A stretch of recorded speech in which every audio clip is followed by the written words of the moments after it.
Just waiting for the equipment to kick in. Yeah, here we go, we're live. So we should be live on X, PopFun and YouTube today, I believe. So I had a bad night's sleep in the tent. It's extremely windy, guys. I thought the tent was going to blow away, but I got through it in the end. I'm just waking up, walk my beast one at a time. Happy doggies, he's exhausted. I've been throwing a stick for him. And the boys are here getting stuck in. So let me show you guys the project. I'm sure we've got some new people here. We've got a lot of new holders. So welcome everyone to the team. Just give me a second, guys. I need to lock my dog kennel so my dogs don't escape.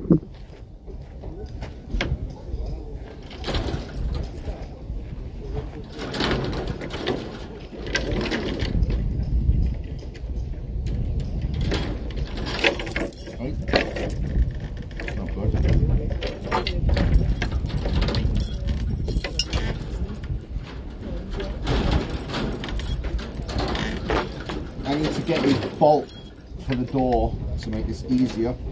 I think I'll do that today actually, because it's really doing my head in. Right guys, good morning. Welcome to the stream. We're building an Airbnb. We're in a national park in the north of Brazil, first of all. It's absolutely gorgeous. Look at these mountain views. It's still a bit cloudy today. We usually got blue skies, but it's just been all windy and rainy and grey for the last few days. But we're building an Airbnb, and one of you's got the chance to win it, a real house. We're going to give it away at 10 million market cap. This is the first project of its kind. We made a public declaration, so when it's notarized under Brazilian law. First time ever in history. And basically that means that I'm doxed. The giveaway's doxed. You've got my name, you've got my address. If you win the house and I don't give it to you for any reason, just call your lawyer. Clean me out, take me to the cleaners. Simple as that, guys. That's why we made the public declaration. Anyway, the boys are cracking on with the walls today. I told you they'd fly up fast. Look at that bathroom. Bathroom almost done. So yeah, we're cracking on, we're moving fast, guys. As I said, we're in a national park. We're in the north of Brazil. The tallest waterfall in Brazil is just up there, but again, you can't really see it today. Maybe later on things will start to clear up. It's a popular location with tourists, so it's a fantastic place for an Airbnb. So if you do win this Airbnb, it's basically like winning $10,000 to $15,000 a year passive income, which is better than a kick in the teeth, right? Plus, we've got more. It's going to be a fantastic house, guys. It's going to be beautiful. Plus, we've got more giveaways. We've got 4 houses to build and 4 houses to give away, and each one is going to be bigger and better than the last. And I've promised the 4th house, we're going to build something really special. We're going to build somebody's dream home. So, grab a bag. If you want to get involved, if you want to participate, if you want to win a house, all the details are on our website. But just to go through it quickly, every 25,000 tokens you hold in your wallet when we hit 10 million market cap gets you 1 raffle ticket in the draw. So the tickets are quite cheap right now, so load up. You can win a house. And if you don't win the first house, don't worry. You might win the second house, the third house, or the 4th house, somebody's dream home if we hit 40 million. So it's a good reason to hold. Anyway, I need a Brazilian coffee. I'm just waking up, guys. You have to excuse me. I slept in a tent last night over here next to my dog kennel. I literally had to run here and set it up just as it was going dark. It went dark while I was setting the tent up, and the wind was insane. Good job I put these bricks down to hold the thing down, because I really thought the tent was going to blow away. I didn't sleep very well, but it did its job. It's usually not that windy, so don't worry, guys. The team was worried. They're like, "Oh, we need you to be like alive. You can't be sleeping in a tent if it's going to fuck you up." Don't worry, guys. It's just the wind. It's not usually that windy. And I need to get a mattress as well. But anyway, it made my life easier this morning walking my dogs. because I've been living in a hotel with 2 dogs, which is not ideal, and I have to walk them both separately, one at a time, because I can't walk them together. And it's been a lot of work. So my life was easier this morning. I just basically rolled out of bed and started to stream, walk my dogs. A lot easier. I didn't have to walk round here from the hotel, then walk back at the end of the day. It's exhausting, guys. So this is much better. Anyway, we're still mixing the cement by hand, because unfortunately the cement mixer that I bought is just a piece of trash from China, I think.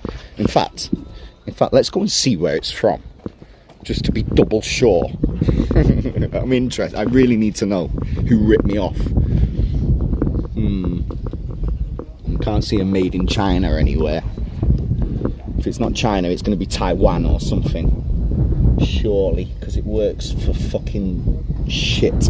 It's garbage. Everyone looked at it, was like, yeah, that's awesome.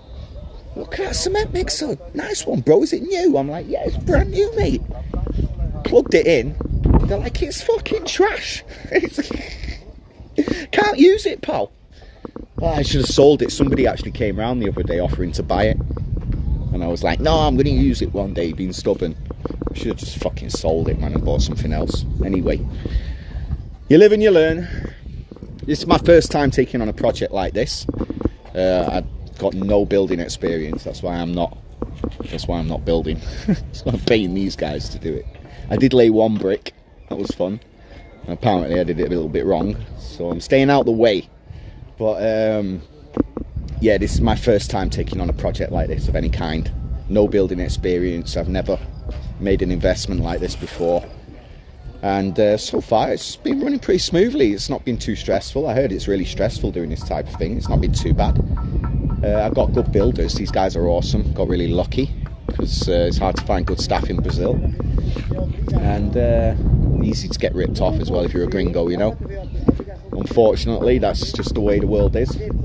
But these guys are awesome, and they work really hard. They're there at 7 AM, and they just turn up and they get stuck in. So if you need a bricklayer, I can recommend one for you. Just import him into the US or wherever you are, and let him loose. He works 7 days a week. Walls just fly up. So yeah, very impressed, very happy with my staff. I wish I could get stuck in a little bit more and learn, but I don't want to get in the way, you know. I don't want to fuck it up. I'm helping when they need stuff. I fetch stuff, bricks, and move bricks around, whatever. Get sand, wheelbarrows. I'm the helper. So anyway, if you're just tuning in, guys, we're in a national park in the north of Brazil, in the state of Bahia. Can't really see it today, but the tallest waterfall in Brazil is just up there on the other side of that mountain peak. I can't see anything at the moment because the sun's on my phone screen. But yeah, we're building an Airbnb in a national park in the north of Brazil. The exact location is called the Chapada Diamantina. I haven't mentioned that yet, have I, today? We're in the Chapada Diamantina in the town called the Valley of Capão, which is this valley behind me. We're in the middle of a valley. It's awesome, guys. We have a great breeze that runs through here, keeps everything fresh on those hot days. Yeah, we're in the Valley of Capão, Chapada Diamantina, in the state of Bahia. And historically, this was one of the world's largest diamond producing regions. They found tons of diamonds here. That's what Chapada Diamantina means. It means plateau of diamonds, fields of diamonds. They found so much riches here 150, 200 years ago. This place was alive with people. There was thousands and thousands of people here. Every man and his dog was looking for diamonds, trying to get rich. There was thousands of slaves from Africa. It's got really interesting history around here. So what happened was, they pretty much mined most of the diamonds, and then around 150 years ago, they discovered diamonds in Africa, in Angola, I believe. And that was it. Everyone shot up and left. They took the slaves back with them. They all went back to Africa. Everyone fucked off. And this place just got abandoned like a ghost town for years. And the years went by. Time moved on. And then in the 1980s, I believe, illegal miners turned up. And they came with all their technology and pumps and dredges. And they started making a real mess of the place. They tore up all the rivers. They destroyed all the ecosystems, so the damage is like irreversible. You can still see it today, more so on the other side of the mountain where the majority of the diamonds were found, where the towns on the other side are a little bit more developed than Kapau. But in 1985, the government decided they were going to do something about this situation, and that's when the Chapada Diamantina became a national park. So it's a protected area now. There's no more there's no more mining, and the locals have been living off tourism ever since, or at least that's been the idea. More so on the other side of the mountain, as I said, in the town of Lençóis, where things are a little bit more developed, because that's where most of the diamonds were found. This side of the mountain got a little bit neglected, and they've literally just this year finished building a road that connects the town to the city, so people have got access now. Before that road was built this year, there was no access. It was a dirt road, and if it rained, you were stuck here, you couldn't travel. So yeah, big changes. The road's just been finished. I believe it was in April this year, so I got here just in the right time, and now all these tourists are arriving to see the waterfalls. And there's nothing here. There's no Airbnbs, there's no good hotels. Well, there's a couple, but they're really expensive. You know, in holiday season, in high season, you're not going to find anywhere. The whole place gets booked up months and months in advance. So a great business opportunity, you know, great investment opportunity to build some Airbnbs. Not only will it be a passive income, but over the next few years, the value of the land is no doubt going to go up quite dramatically. One, because there's no land left. If you want to build a house in the Valley of Kapau, and you want to be close to the town, which is just less than 5 minutes walk away, just the other side of that white house, you want to be close to the town where it's all happening. You want a piece of land here. This is the only land available, and it's pretty much all been sold already. One man owns all this. It used to be a coffee farm, and it's all owned by the mayor of the town. So that's who sold me the land. I bought the land off the mayor, but he's been selling it all off, and it's pretty much gone, guys. People have bought it all. I don't know when they're going to start building, or if they're just going to sit on the land for a while and let the price go up. But the price will no doubt go up, because there's a lot of improvements that can happen in this town. For example, there's no phone signal, there's no gas station, there's no bus terminal for the tourists, and there's a lot of tourists arriving now from all over the world. There's no police station. Not that I want a police station, we're fine, there's no crime here. Kapau's very nice and friendly. We police ourselves just the way it should be, I believe. I'm a little bit of an anarchist. And yeah, it's popping off. People are discovering this place now. Everyone's turning up to see all the waterfalls, and there's not much places to rent. So like I said, if you want to own somewhere in Kapau, you're not going to find anywhere. In the next few years, when all these improvements happen in the town, when we've got phone signal, when we've got a bank, when we've got a cash machine, when we've got a bus terminal for the tourists, the value of the properties around here are just going to spike again. So I turned up and top blasted. The mayor thought he was selling the top, because they just saw 300% price increase over the last few years just because of the new road. So everyone that's selling now, they think they're selling the top, but I came and top blasted. I think it's just going up. This is like Bitcoin, this town. So, well, not quite, but anyway, I'm here early, I believe. So yeah, that was the idea. That was the idea behind me buying this land. I was going to build a house for me to live in. That was the original plan. I was going to live in this house, and then my land goes right back there. I was going to build 3 more and rent them out on Airbnb as a passive income and live happily ever after. But then my DJing friends got involved and told me about Pump Fun. Yeah, my friend called me one day and he was like, "You're building a house, aren't you, bro?" And I'm like, "Yeah." And he's like, "Why don't you live stream it on Pump Fun? Worst that can happen is you'll make $200. I thought, all right, let's try. Got the internet installed straight away. Launched the coin, totally organic launch. My friend wasn't even involved. He didn't want to buy a bag or anything. He just called me and gave me the idea, and I thought, fuck it, let's try. I'm a gambler. I'm a DGen too. And yeah, it worked. It fucking worked. We hit the floor a few times. I was streaming this token for like a week at 6k market cap with like 4 viewers on Pump Fun, and they were just fudding. 4 fudders in the chat, right? People must have thought this gringo's insane. What's this off-grid gringo doing streaming this bullshit at 6k market cap, saying he's giving away a house and there's not even any walls? It's like it's not. We didn't even finish the foundation. It took me like 3 weeks to get the foundation done, because that was the biggest part of the job, you know. But now the walls are going up, project's flying. It's gonna look like it's gonna be a house very soon, guys.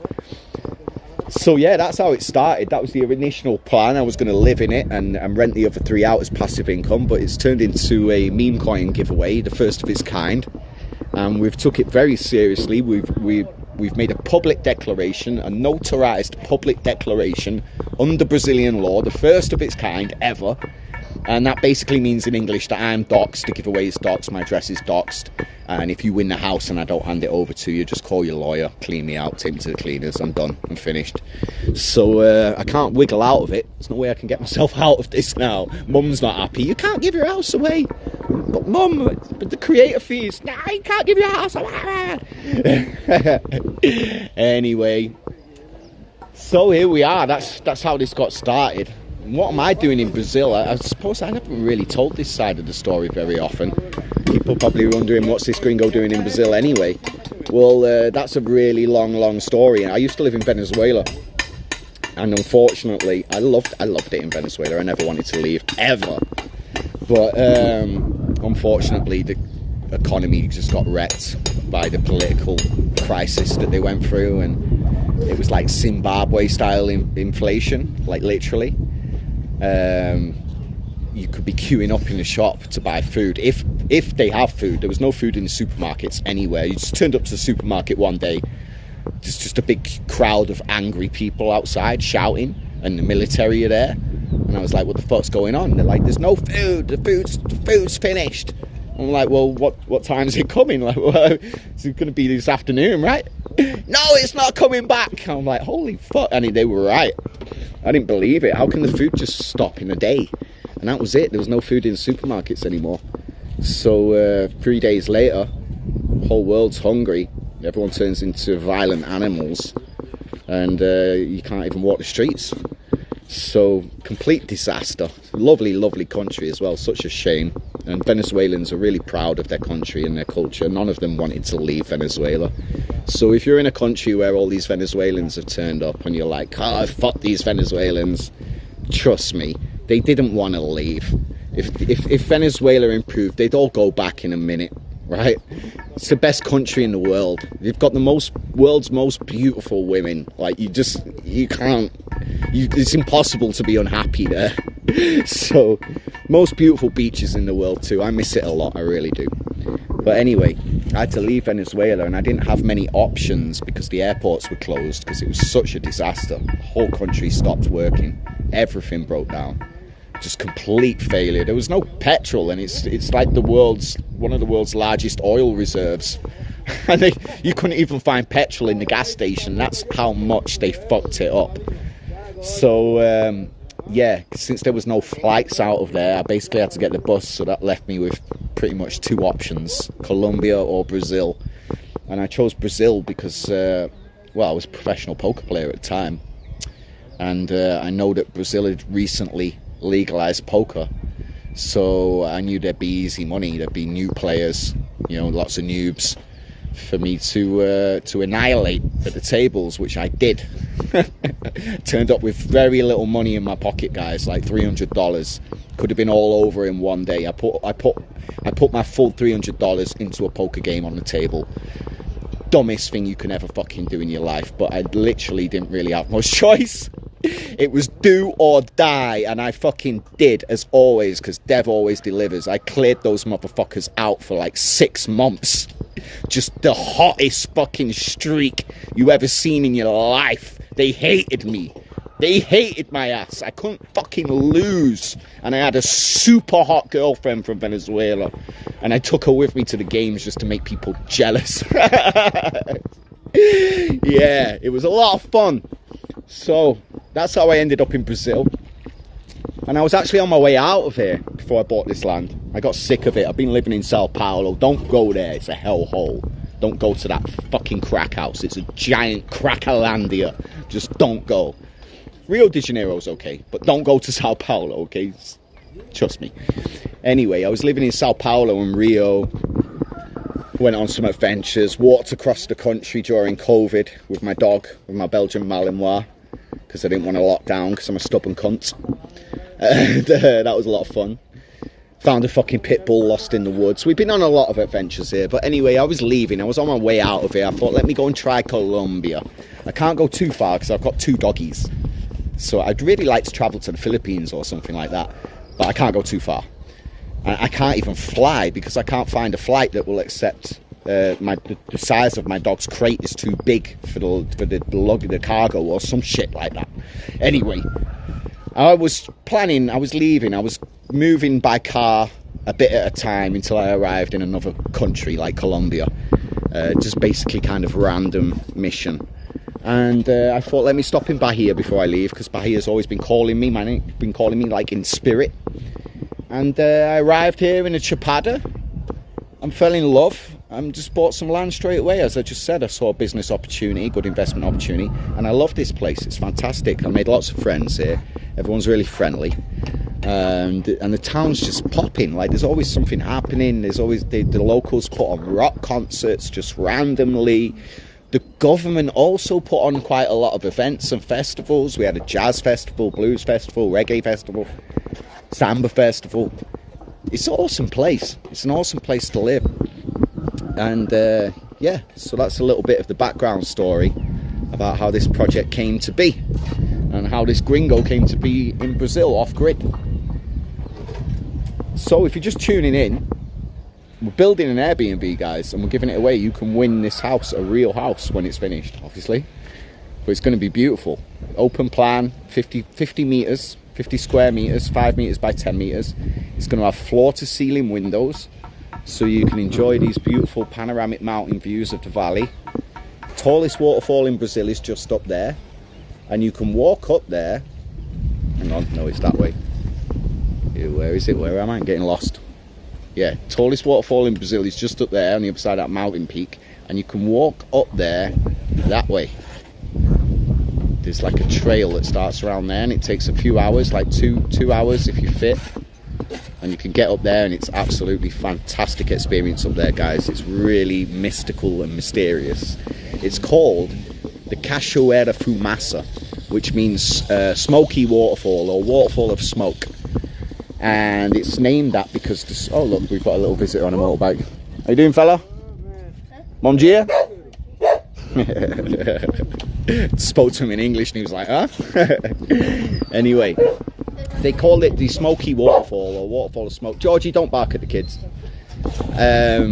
Because the water rises up like a mist. It looks like smoke. It looks exactly like smoke. It's really weird. I'm going to stop my dog from barking at this child on his motorbike. Oi! Pack it in, George. Georgie the magic mushroom dog. I'll tell you a story later about why we call him that. He ate a bunch of fucking mushrooms one time. Pack it in. Whoa! This kid's going to kill himself. That little motorbike he's got is awesome. I don't know whose kids these are, by the way. They just turn up randomly and play with kites and stuff. But George, stop barking at the children, please. Yeah, what was I talking about anyway? I think I was just repeating myself again, wasn't I? We're giving away an Airbnb. Building a house, we're giving it away, you can win it. All the details are on our website, guys. So tune in. Hopefully this child will go away with this noisy motorbike.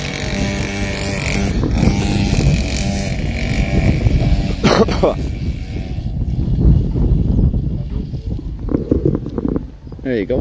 Valley of Capão. There's no police around here. We police ourselves, so children can ride motorbikes if they so wish.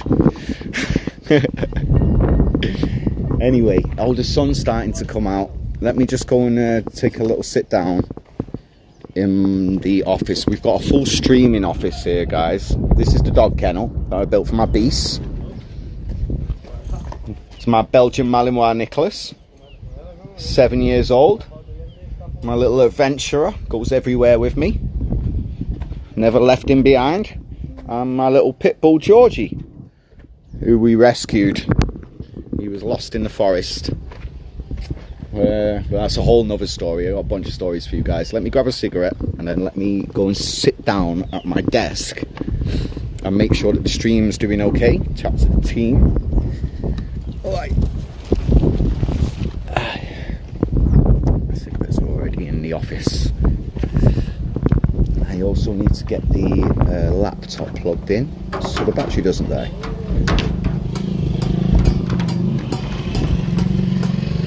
There we go.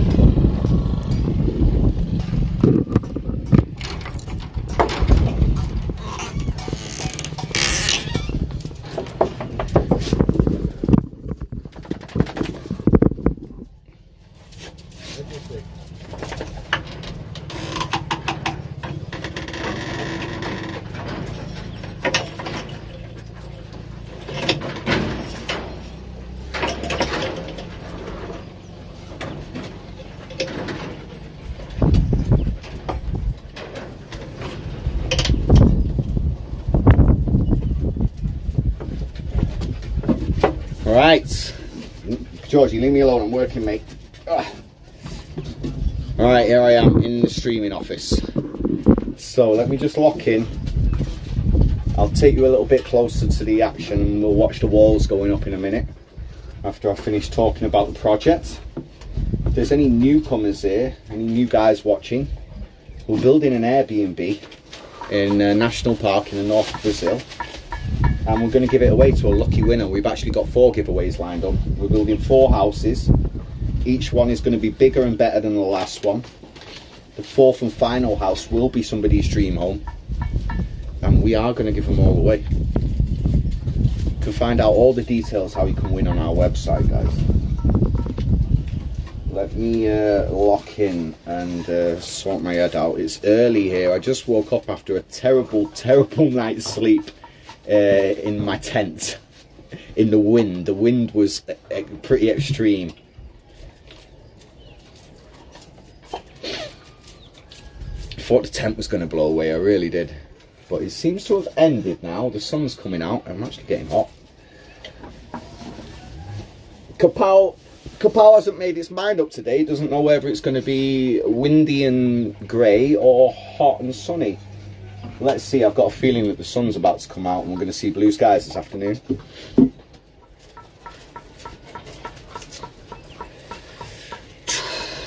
Yeah, so I need to get some coffee. I'm still just waking up. What time is it here? It's 8:30 in the morning. These boys start at 7 AM, which should be 6 AM EST.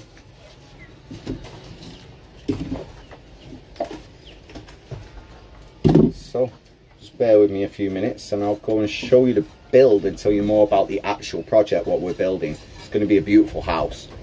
We're going for like rustic modern with really tall floor to ceiling windows, lots of glass. I'm sparing no expense.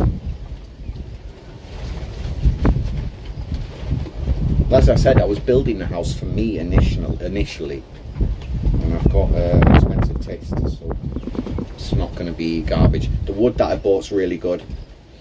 People are saying, buy eucalyptus. No way. That shit is not going in my fucking house.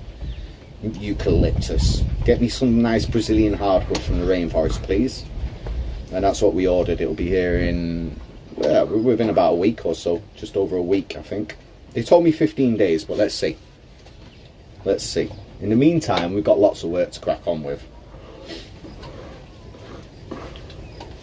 We're also going to build the wooden window frames ourselves. So we're not installing no cheap ass fucking Home Depot fucking Walmart bullshit, right? It's going to be a proper house.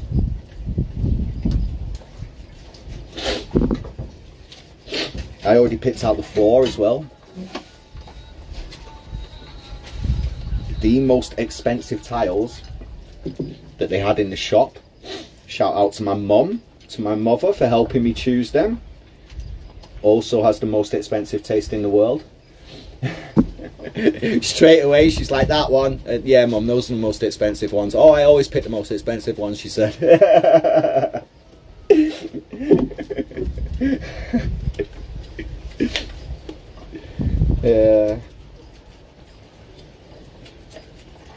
Yeah, so I'm not a builder. I've got zero experience, but I am learning a little bit. I've learned a little bit about how these things work. I've never even been around building sites in my life, you know. I've never worked on one. I've never been around builders. I just never had the. I never needed to learn. It was never necessary.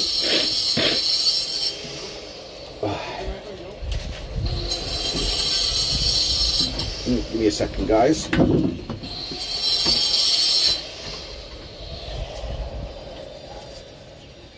Just waking up round here, guys. We need a wake and bake, you know what I'm saying? You know what I'm saying, boys? I need a little wake and bakey. A wakey bakey.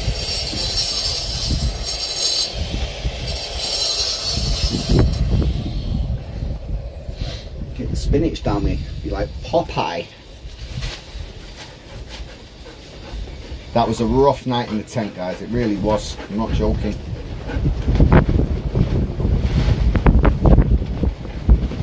Wind's back.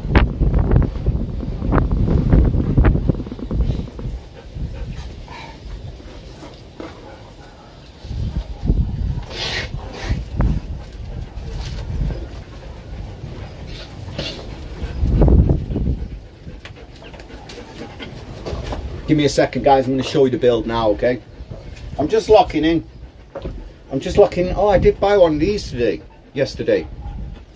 I bought a Bluetooth microphone thing, so I can walk around and speak to you, and maybe you won't hear the wind so much as well. But I'm not very techie, so I'm going to figure out how it works later. I've not even opened it. I didn't have time. I just came I had to run here to set my tent up before it went dark. And then I just fell asleep, guys. Right. Time to lock in. Let's go and show you the build.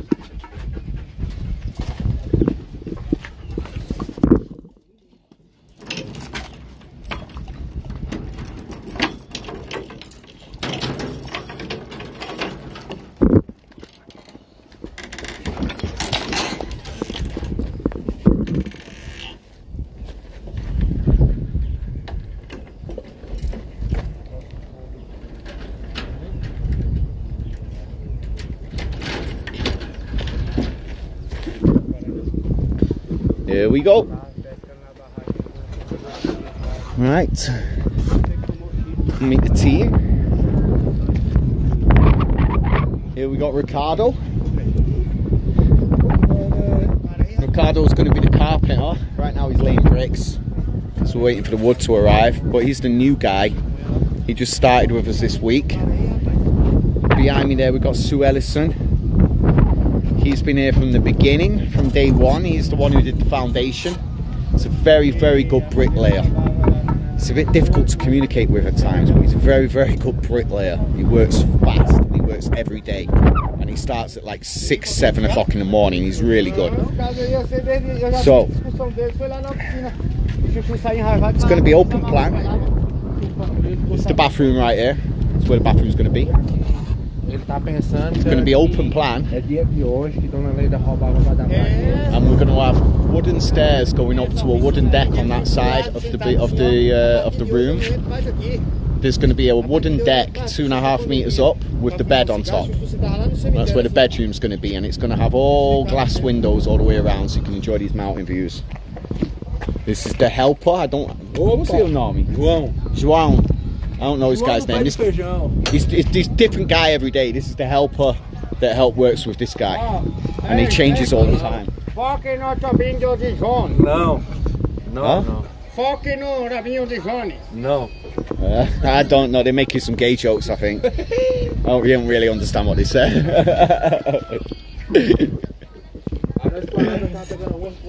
Gay jokes is that's. I don't know, this gay jokes in South America, this seems to still be a thing. like, you're gay. Like, they'll make a joke. I don't know. It's not very funny to me, but it's, each to their own. So I'm running out of things to talk about already. I'm still waking up, guys. I need my wake and bake. I'm gonna sit you down and you can watch the boys work for a bit. I think that's best.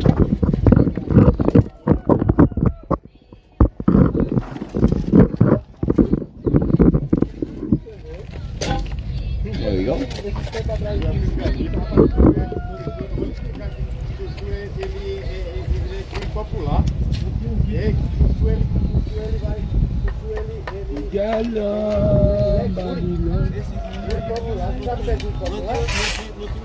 Dando um cacetinho na play lá na rua, lá na praça.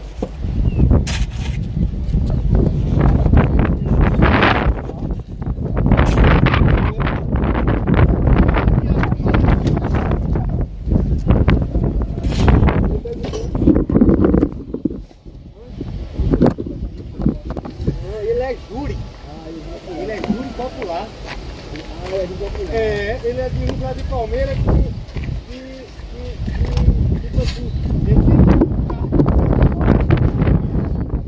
popular. Quem faz mesário, quem é mesário de urna.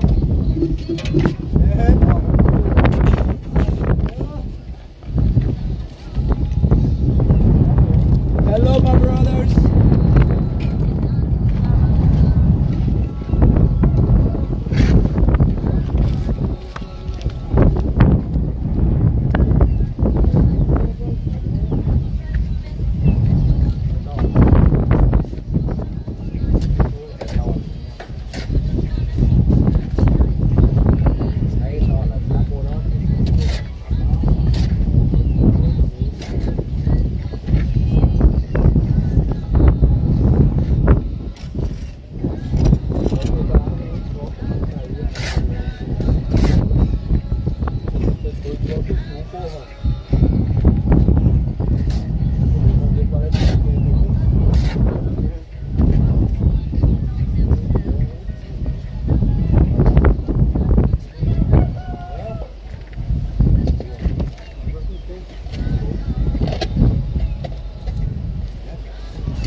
Alright, sun's coming out. I've got a new hat. What do you think?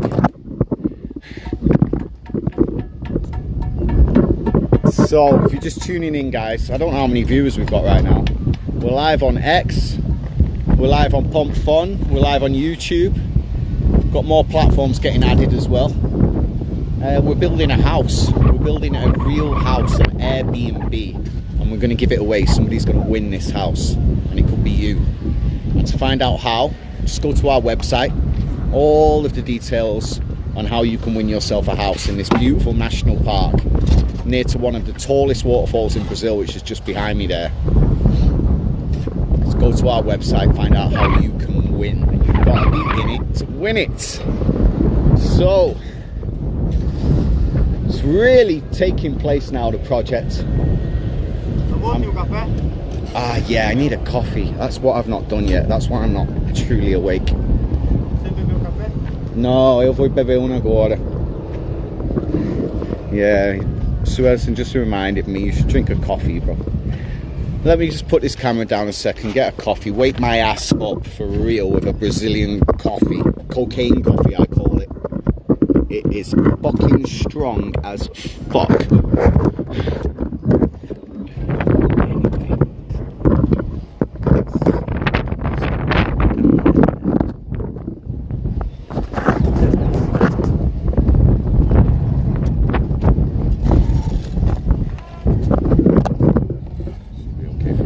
Grab a coffee, guys, and wake my ass up.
So guys, we're on day 28.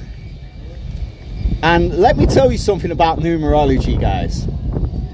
Day 28 is the number of wealth. Elon Musk born on the 28th, Bill Gates born on the 28th. And I keep telling my team about these things. And again, it proves to be true. For example, we wake up today, we're back over 100k on the 28th. Listen, I see this again and again and again. This isn't just one example, right? This is just one of many, many examples that I can give you. But it's for real, guys. Numerology is real. I told you we pump on the 28th. Right? Blows my mind too, every day.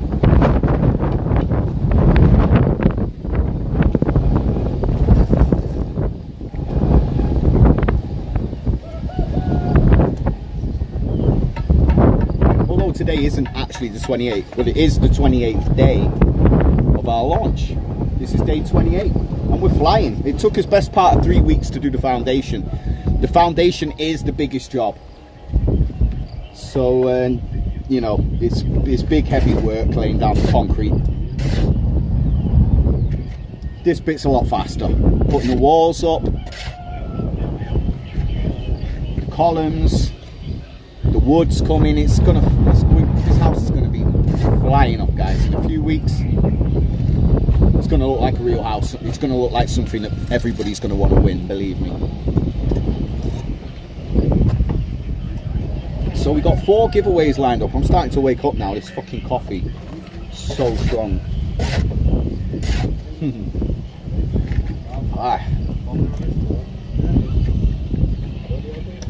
Chapada Diamantina is actually a coffee producing region.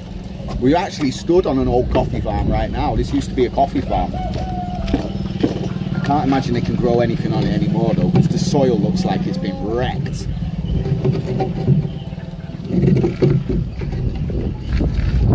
They told me, I asked them, why did they stop growing coffee here? They said the climate changed. I took one look at the soil and I thought, no, you over-farmed it. That's exactly what happened. You over-farmed this shit. Look at it, it's dead. There's ants everywhere. Like, come on, guys. I know a little bit about growing plants. From my old days. So yeah, this entire area was a coffee farm. And apparently we might actually have some gold. I do need to break those rocks up. We found a quartz vein. There's a quartz vein down there when we dug the hole for the septic tank. That's to deal with the waste. There's a quartz vein running through my property, and it looks pretty cool. It's got some colours in it as well. So I need to break those rocks up and check if there's any gold in there. That would be interesting. Not that I'd be interested in mining it unless it was really rich. But I'd just like to know. I'd just like to know if there's any gold around here. I feel like there is. A lot of signals. I know a little bit about gold mining. And I'm curious. I need to know. So we need to break these rocks up. I'll show them to you now, actually. Found some quartz veins. Really deep. Here it is. Look at the colour on that. It's all red and orange. That red and orange and pink colour, that's iron staining. And they say that gold rides an iron horse. So where you find iron's basically an indicator that there could be gold nearby. Not always, but it is a strong indication. And also a quartz vein. Gold can be gold bearing. So iron, quartz, there's 2 indicators. And we're in an old mining region. It's famous for diamonds, but what I actually think was they were initially finding gold here, and then when they started to find the diamonds, everyone just fucking forget the gold, right? And it just kind of became a lost history, and the area became known for its diamond mining. And now people will tell you, no, there's no gold here, only diamonds. And I'm like, bullshit. There's fucking gold here. I know there is. I know how to find gold, guys. Like, I can tell when there's going to be gold in an area. There's so many indicators. It's impossible for there not to be. And who the fuck goes looking for diamonds? Nobody. 100% guarantee you, they found gold here, they were finding gold, they were mining the gold, mining the gold, mining the gold, trying to find a source, and then they started to find diamonds, just accidentally. But initially, I guarantee you they were on the gold before they were on the diamonds. So I suspect there's a lost gold mining history here.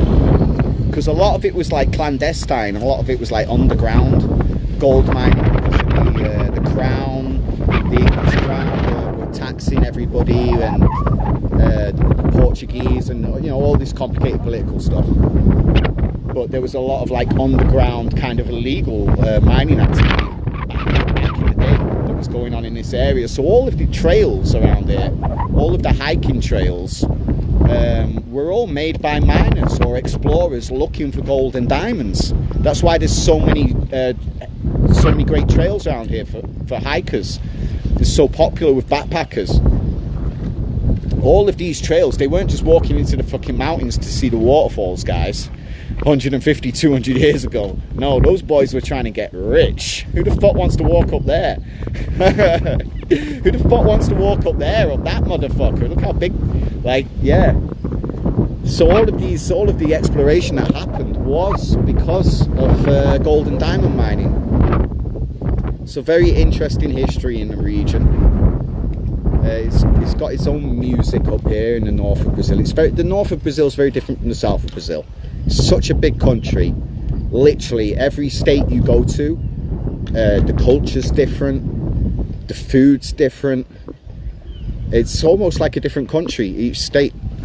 So it's huge. It's huge. You just look at Brazil on the map. It's massive.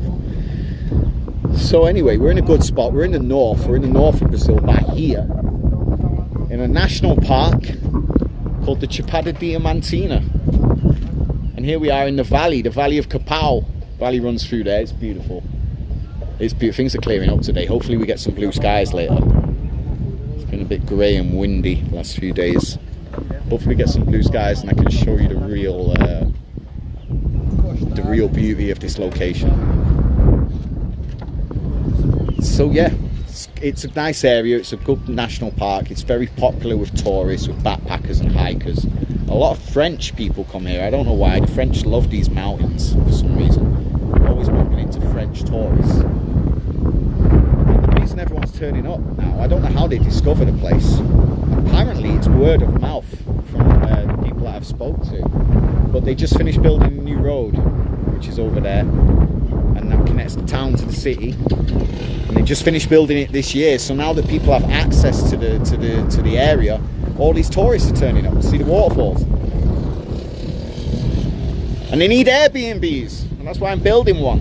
So you can win it. This Airbnb can be yours. As I've just said like 20 times, it's a very popular area with tourists, so you can expect a pretty decent passive income. They're not big spenders, okay? They are backpackers and hikers, right? But they just want good, cheap accommodation, and you're going to be booked up a lot of the fucking time. Even if you're only booked up 30%, even if you only get like a 30% occupancy, you know, 120 days a year, something like that, you'll make 10k passive income. So when I say 10k, it's more like 15k, and you could make 20k a year if you really kill it on Airbnb, which won't be too hard, because you know, you're basically up against, well, basically like hillbillies, really. Like, they don't know much about online marketing and applications and Airbnb and stuff like that. They're not really business savvy. They've been living in these mountains, like isolated for many years. They only recently got the internet. There's no phone signal here, but there is like a local internet provider, like a small one. It's not a major company or anything like that. And that was a recent, that only happened recently. So they're not very locked in, basically. I'm not calling them stupid by any means. They're just not really locked into the modern world in the way that a lot of us are. So you crush them on Airbnb. That's what I'm telling you, really. That's what I'm trying to say. You'll crush them on Airbnb. You make 20k a year. You'll dominate the entire area. Absolute piece of piss. And that is actually what I intend to do. So Yeah, I know, the imperialist white man turning up, want to take over and control everything and enslave everybody. I know, yes, that's me. And I'm fucking proud of it, right? So, what can I talk about? We're building this house. I don't know how long it's going to take us, guys. The better the project does, the more money I have to hire more workers. So, bear that in mind. Just by holding the coin, you're actually helping me to build the house. So you can, this is a real project, it's a real community project that you can be part of. And we're making history. We are the first ever Solana meme coin with a notarized public declaration under Brazilian law. If you don't know what that means, I'm doxed. This giveaway is official. I'm fully doxed. You're gonna win a house. If you win it and I don't give it to you, just call your lawyer. I'm fucked. There's nothing I can do, right? The shit's doxed. And signed by somebody who represents the Brazilian government in an official office. I paid for that shit. So that's how serious we are. Just to let everyone know that we were serious. And I believe we are the first ever meme coin project to do something like this. Most of the time they say, oh, we're doing a giveaway when we hit a million market cap, we're doing a giveaway. You're gambling, you know. If you win, maybe you'll get the prize, maybe you won't, maybe they're scammers, maybe it's a rug, right? You don't even know who the fucking dev is, you've never seen his face, you don't know what the fuck's going on, right? He's not live streaming every day at 6k market cap. Like I was for a week on the floor like a madman with 4 viewers, right? You're rugging into complete random gamblers bullshit nonsense. You have to be a fucking retard to fade this and go and buy some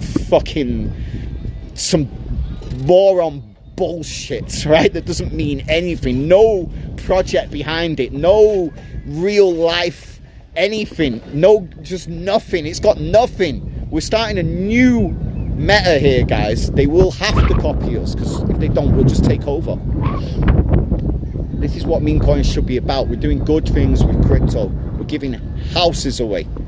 Real fucking bricks and mortar, guys, that you can live in, right? This is a real project. It's a reason to hold. There's a reason for everyone to hold their bags, because we're giving away fucking houses, and the 4th house is going to be like a dream home for like a millionaire, right? And if we don't hit 40 million market cap, I'll fucking live in it. I'll be the king of the Valley of Capao, okay?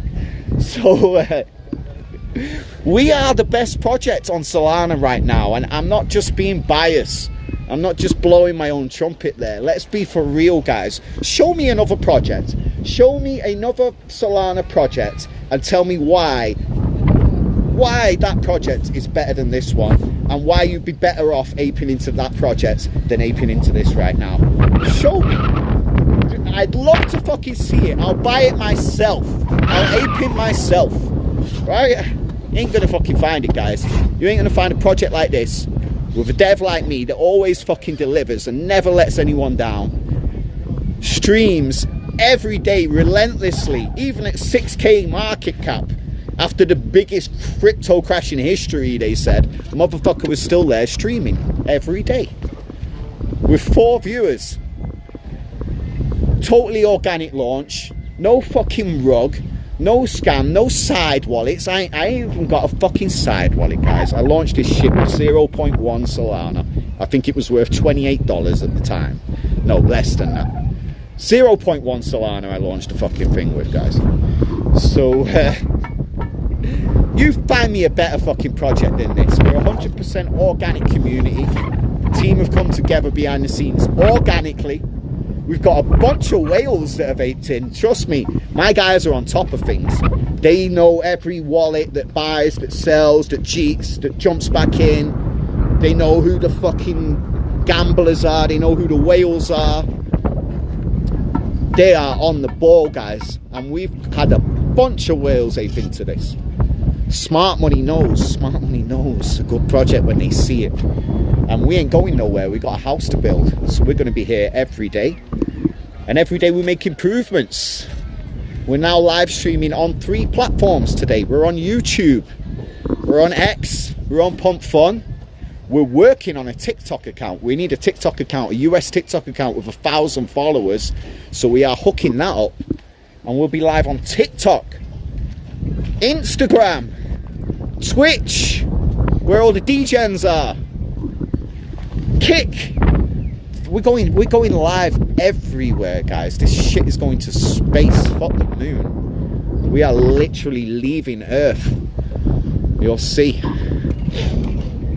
Never had any fucking doubts, not from day one. Even when we hit the floor twice, never any doubts, kept streaming. So find me a better project. Anyway, for real guys, you can actually win a house. You can win a real house. It's no joke. Real Airbnb in a beautiful national park. It's clearing up now. The sky's clearing up slightly. Yeah, the tallest waterfall in Brazil is up there on the other side of that little mountain peak. Look at the valley, views of the valley. Oh, my land goes right back there as well. We got 4 houses to give away. We're building 4 houses, we're giving them all away. And each one will be bigger and better than the last one and more luxurious. And the 4th and final house is going to be, I ain't even going to want to give that shit away, but I will. Because I made a public declaration, didn't I? So don't want to get sued. But the 4th and final house is going to be something special, and it has to be something really special because at that market cap, the tickets will be quite expensive. But we'll see how it goes. If we have to make some changes, we'll make some changes. But the important thing is the giveaway is legit, and we're giving away real houses, real bricks and mortar that we're building ourselves.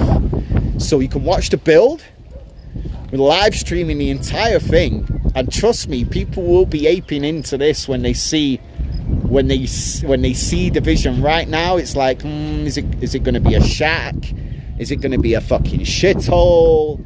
Are the walls going to fall down? No, guys, listen. In a few weeks, when the floor-to-ceiling windows are going up, and we've got the wooden beams, the rustic, big, square, hard Brazilian wood from the rainforest that I'm going to sand and varnish up. Big glass tall windows. When you see all that going in, guys are going to be aping in like crazy. This house is badass. These guys are saying it's going to be probably the best house in Cabal. He's convinced. Ricardo's 100% convinced it's going to be the best house in Cabal. I'm going to be a King Cabal. And you can be too. You can be the King Cabal. Just win yourself this Airbnb. I really hope somebody that needs it wins it as well. I got a message off somebody a while ago, just the other week. Somebody DM'd me on X, and he was saying something like, bro, I just need to know, is this project for real? Because I'm homeless and I just want a chance of winning a house. And he's in the US, that's what he said, and the message sort of touched my heart a little bit, and I thought, I hope somebody like that wins the house, you know, and we can fly them out here and give them the keys live on stream and actually change somebody's life who needs a house. And, you know, that would just be fantastic. So it showed me as well that the project has the potential to be huge. It really does. But yeah, I really hope that somebody who needs the house wins the house. That would be fucking awesome. And next house is going to go up a lot faster, because after we give this one away, I'm going to have more money in my pocket to make the next project happen faster. Hire much more workers. I've seen projects over there in town. There's lots of building going on around here right now. I've seen projects over there in town where there's like 10 guys working on it, and they got that shit up fast. So I know it can be done. I just need to hire more workers. But obviously right now I'm on a budget like everybody else. But as the project continues to go exactly where I know it's going, be hiring more people, be getting shit done faster. Also, next projects I'll be paying an architect so we can get a proper image of how the house will look, how the finished products will look, so everyone knows what they're going to win, rather than having to wait until we've built it to see how it turns out. Because I've been the architect on this one basically. I mean, it wasn't difficult. It's open plan. Draw a square, write 5 meters by 10 meters. Draw another square, write bathroom. That's it. Open plan. No, it was a little bit more thought went into it than that, right? But yeah, I planned it out myself pretty much. And the reason is, like, this guy's building a house over behind me there, just there. I don't know if you can see it, but I think it's fucking ugly as fuck. And I also don't like any of the other houses in the region, or in the entire country, to be honest. I'm a bit of a miserable moaning bastard at times, but I just say what I think. And I think that these people can't build fucking nice houses. So if we're building a house, we're going to have to build it my way, the way I want it, because I've seen the way you guys build houses, and I don't want a house like that. So I'm a bit of a difficult gringo to work with, you know. I've got my vision, I want it done my way, and I also don't really know what I'm doing. I don't know anything about building, so I'm just like, guys, I want it like this, make it happen, okay? Don't want to hear it. No, but it's better to, I think we should do it this way. I don't want you to do it that way. Do it my way, please. Get me what I want now. So yeah. Yeah, I'm having a lot of fun. It's my first ever project like this as well. Having to manage people and get them the materials that they need, make sure these guys have got everything they need to keep working. Streaming, obviously my first time launching a meme coin as well. It's been through a lot of fun.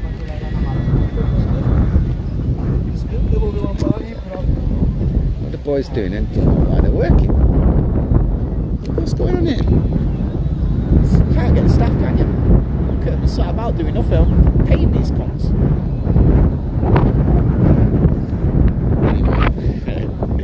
And they need a little break. They work hard. They're solid. They're solid. They work really hard. Just look how fast they got these walls up since yesterday.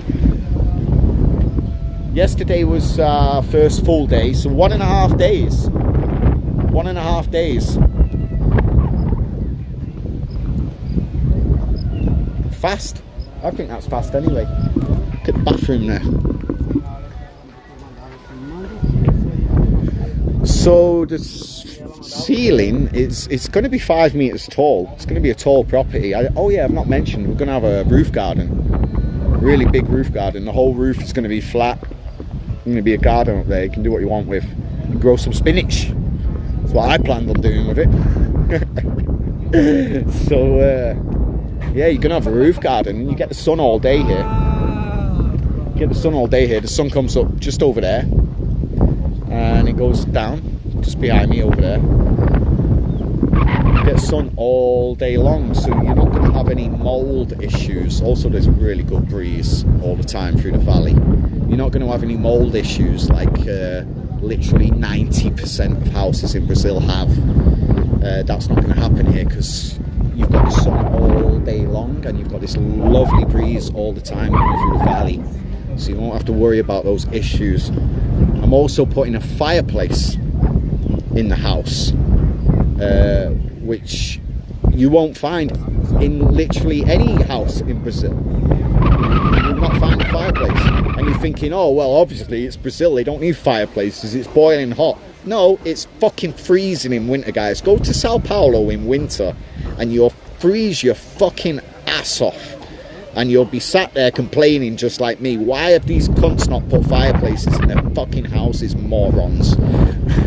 Don't they care about grandma? Do you know what I'm saying? Grandma's gonna fucking freeze to death in winter. So, so I've been moaning for ever since I've lived in Brazil. Basically, every winter I just turn into a miserable moaning I hate being cold in my home. My home's supposed to be comfortable. Why not build a fireplace? It's the simplest thing in the world. So my house is going to have a fireplace, because it does get very cold up in these mountains in winter. We're a few thousand feet above sea level. It's the end of winter right now. Look, blue skies coming out, look. Here we go, it's going to be nice this afternoon. Yeah, we're in the end of winter right now. But it gets freezing cold in winter, so I'm going to have a fireplace in my house. Or your house, or the house that somebody's going to win. It's going to be your house. One of you's going to win a house. And I'm also going to have air conditioning. And lots of wood. Wood beams. I want rustic. Rustic. That's what I'm shouting at my builders. Rustic. I want rustic, okay? Wood. Motherfuckers. Nah, I'm not that bad. I'm not that bad. I'm a good boss. I'm a good boss. Everyone likes working with me. These guys are awesome as well. These guys are awesome. Especially the new guy. I brought the new guy in because I was basically having communication problems with the other guy. It's very difficult to communicate with, and I'm not the only one that says it. People said, oh, he's he's like super accelerated in his thoughts and the way he talks, and he'll just go just to explain one little thing that you could have explained in like 3 words. It would take him like 10 minutes, and you're just like, whoa. Like, especially for me, because I'm, you know, Portuguese isn't my first language, right? So we're having communication issues, and it was stressing me out a little bit. I thought, let me bring somebody else in. So I got this guy. Because I like him. He's a good lad. He's a good lad. And he understands my Portuguese, and it's very easy for me to explain the vision to him of how I want the house, because the other guy was just not getting it. And I'm like, I really need him to understand what I want, right? I'm going to have to bring someone else in. So yeah. Just little things that I have to manage, that I have to deal with as the project manager, I suppose. My responsibilities. Now, it is clearing up. It's still a little bit windy, but it's starting to clear up. I'm getting blue patches finally. It's been grey and miserable for days. I hope the wind stops, because I had a bad night's sleep last night in the tent. I'm camping out there. My dogs are in the kennel. That's a dog kennel right there, guys. So we're just tuning in. 2 boys in there. We had a little fight earlier, actually. I had to run in there and fucking tell them to stop fucking around. It's a pit bull and a Belgian Malinois as well. So when they don't fight very often, but when they fight, it's a bloodbath. If you don't get on top of it straight away and break it up. Anyway. Yeah, I had an awful night's sleep in the tent, so I hope the wind calms down. I thought the tent was going to blow away. And we're now living on the building site, because I've been living in a hotel up until now. It's quite expensive. I have to walk around here in the morning. I have to walk back home at the end of the day. I know that, you know, that doesn't sound like much, but when you're fucking exhausted and you've got videos to edit, you've got community to fucking post in, you've got all these 100 million things to do. You've got to pay people's wages. You've got bills to pay, equipment to order, materials. There's 100 million things. Dogs to walk. You've got to fucking cook your dinner and have a shower. Everything, right? Much easier for me to just live on the building site. It was very easy for me to just wake up this morning and walk my dogs. And I'm here. I wait for the guys to arrive, and I'm here, right? Drink a coffee, let's go. So yeah, I'm happy to live on the building site until the project's done. So the priority for me right now is the bathroom. That's why the boys are cracking on with the bathroom there as fast as possible. So I'm going to need a shower. I quite like a toilet. I don't appreciate shitting in the fucking woods where the snakes are. There's dangerous snakes around here in this part of Brazil. There's snakes called the jararaca. Como é o nome dessa cobra? Jararaca. Jararaca. Jararaca. Yeah, we found one of these. It's a pit viper basically, and it will kill your ass. We found one just in the grass next to the property there. So don't really feel like shitting in the woods for too long if we can avoid it. Need to get a toilet ASAP. Yeah. But the dog kennel's solid. We had to build it's not permanent, I know it looks like we made a permanent kennel. It's not. It's temporary kennel, but we had to make a proper one because of the pit bull. The little pit bull. Look, it's got concrete floor and everything. Because that little fucker there, Georgie, the magic mushroom dog. Call him the magic mushroom dog because he ate a load of mushrooms one time. He stole them. I didn't give mushrooms to my dog, right? I'm a responsible dog owner. I love my animals. I was very concerned, but he actually had a fantastic mushroom trip. He went and met the mushroom gods, plugged into the Matrix. He came back like Neo, thinking he's a fucking Jedi, like Yoda. All of a sudden, he doesn't want to stay in his kennel anymore. He just decides he's going to figure out how to escape. Literally, the next day after his trip, put him back in the kennel. Escapes. I couldn't even figure out how he got out. Put him back in the kennel, he escapes. Every time I fix it, he finds a new way to escape. So, that's why we had to build this solid kennel. Because my magic mushroom dog is just fucking locked in for some reason nowadays. Don't let your dog eat mushrooms, guys. Please, don't do that. I also got a Belgian Malinois back there, Nicholas. My boy, how you doing, buddy? You tired? Because I threw lots of sticks for you this morning, didn't I? And this is the streaming station, basically, where we've got the laptop and the router. And yeah.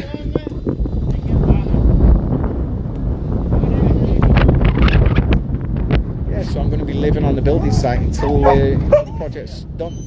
Oh yeah, whoa. My dogs are bad. Somebody's walked past with a little dog. Pack it in. Georgie. Pack it in, please. Hey! Right, I'm going to throw water in his face. He's not listening to me.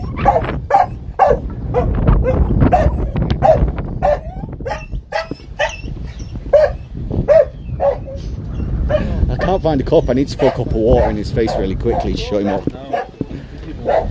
He's not listening.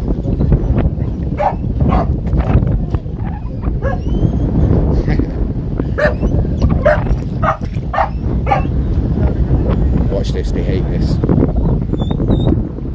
Shh! Pack it in! What did I say?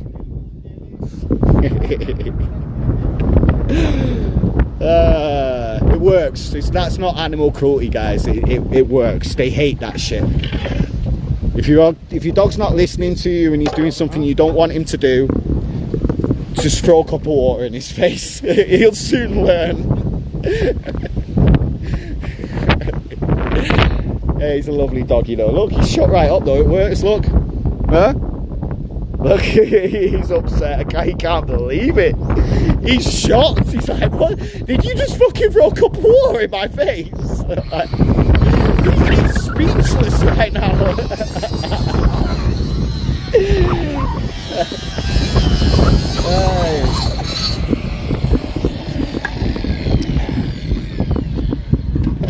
Oh, the project's flying today. I do want to get stuck in and help, but I find that I just sort of get in the way. It's better for me to stick with you guys live streaming, right? If you're just tuning in, I think we've been streaming for over an hour now. Fuck, I've been talking for over an hour non-stop. How do I do that? How is that even possible? I've not got anything to talk about. My life's boring. But if you're just tuning in, we're building an Airbnb, a real house. We're building a house right here in a national park in the north of Brazil, and you can win this house. You can actually win this house. And to find out how, just go to our website. You'll find all the details on our website. And also, I've not mentioned today, please join our X community. Don't just follow us on X. You'll also find an X community, and in there you'll find our team members, the mods. You can ask any questions about the project, and also keep locked into all the latest updates. So make sure you join our community and not just follow us on X. We're live on 3 platforms right now. We're live on X, YouTube, and Pump Funds. So welcome newcomers, welcome new holders. We got a lot of new holders over the last couple of days, and appreciate all you guys. Appreciate everyone supporting the project. So let's build. Let's build a fucking house, and a beautiful house it's going to be as well. I can't wait. I can't wait for the windows to go in, the floor-to-ceiling windows. That's going to be... I'm a little bit nervous about that part as well, because we're going to make the window frames ourselves. And it's very windy here, so they have to be solid. They have to be perfect so that they don't rattle in the wind and making fucking noise, right? It's got to be perfect. So... I'm sure the boys are up to the job anyway. I'm sure that's why I hired these guys. So I need to light this cigarette. Got a new hat. Guys think? Proper off-grid gringo hat.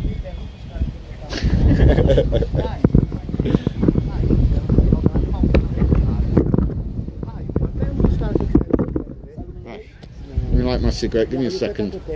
E me falaram que ela ainda faz esse movimento, ó, de buscar. Pode ser que ela não tem mototáxi aí que já me deu ideia, ó. Pode falar mototáxi aí que vai e pega lá com ela pra levar pra frente.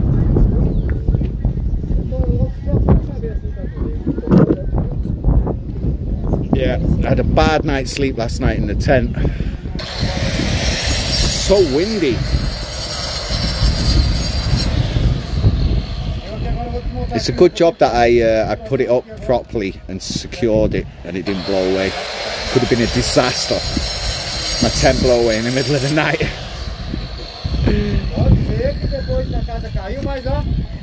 Anyway, I'll leave you to watch the boys.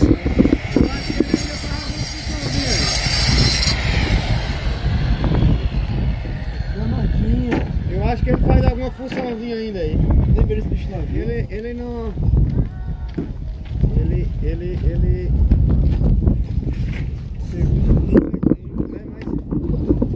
Posso ser também que já corta o vínculo, né?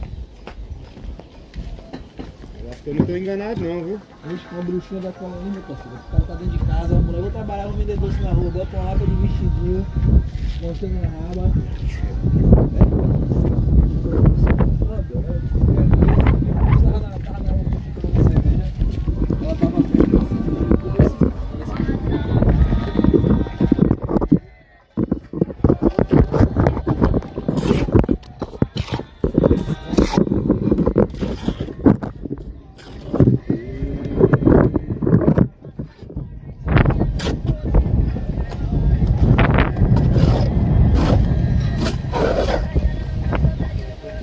Guys, I'm going to take a little break from streaming. I'm going to be back in 2 minutes. I'm not stopping the stream.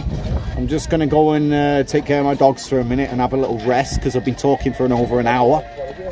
Don't forget, we're giving a real house away. We're building an Airbnb right now in a national park in the north of Brazil in the state of Bahia. The Chapada Diamantina. Look it up. It's beautiful. And you can win this house. Just go to our website to find out how. All the details are on there. Wow, this wall looks like it's going to blow down.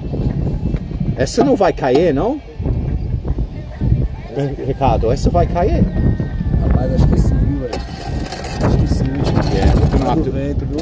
Yeah, the... Vai te desarme e depois você arma novamente. Tem que ter um atrás, na verdade, que ele foi tirando, ela perdeu a comunicação. Yeah, I've just realised that this...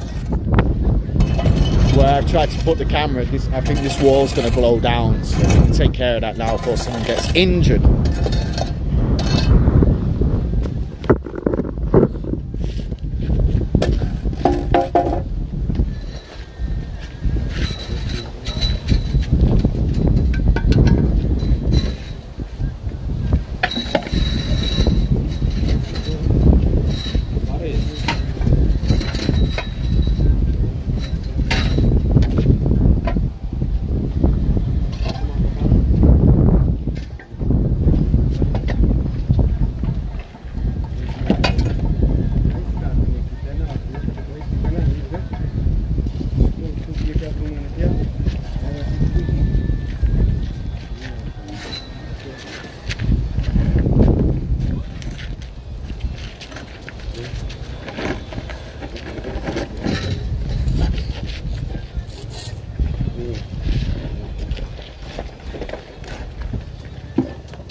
conseguiu levar.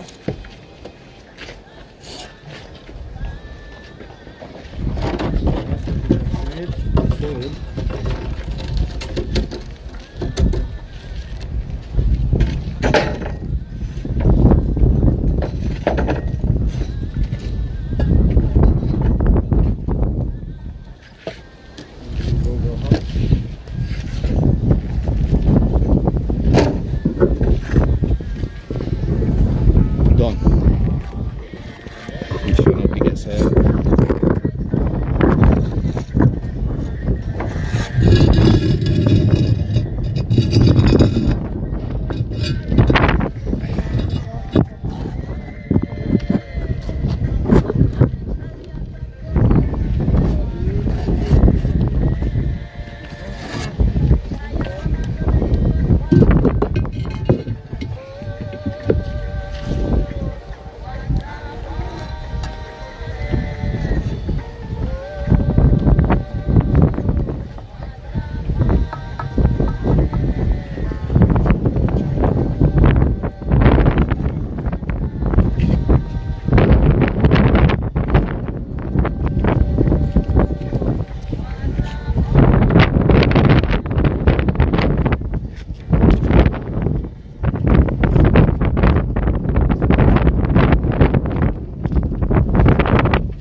Pega o nível ali, sabe?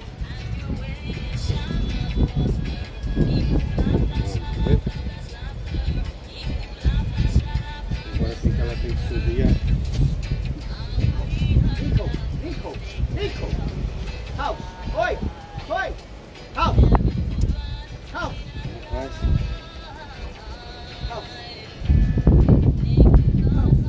sabe o que é que tu vai fazer? Vai parar aí agora, ó. E já vai encher.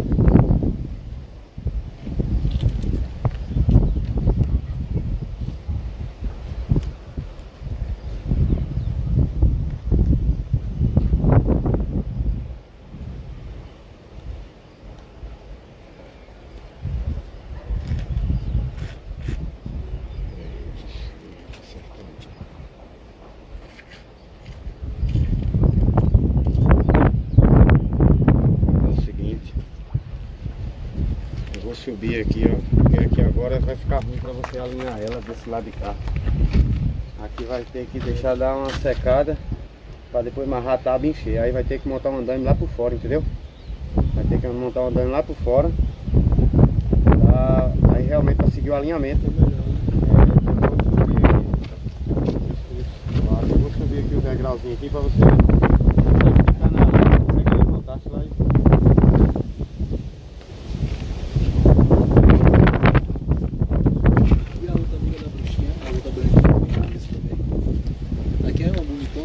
Aqui tem um negócio aqui ó, no nariz.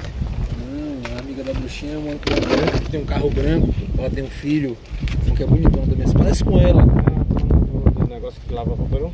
Não, Maria Clarissa. Eu tô falando qual é o nome dela, velho? O nome da mulher, bonitona essa daí, velho. Brancona, essa cabelo lisão.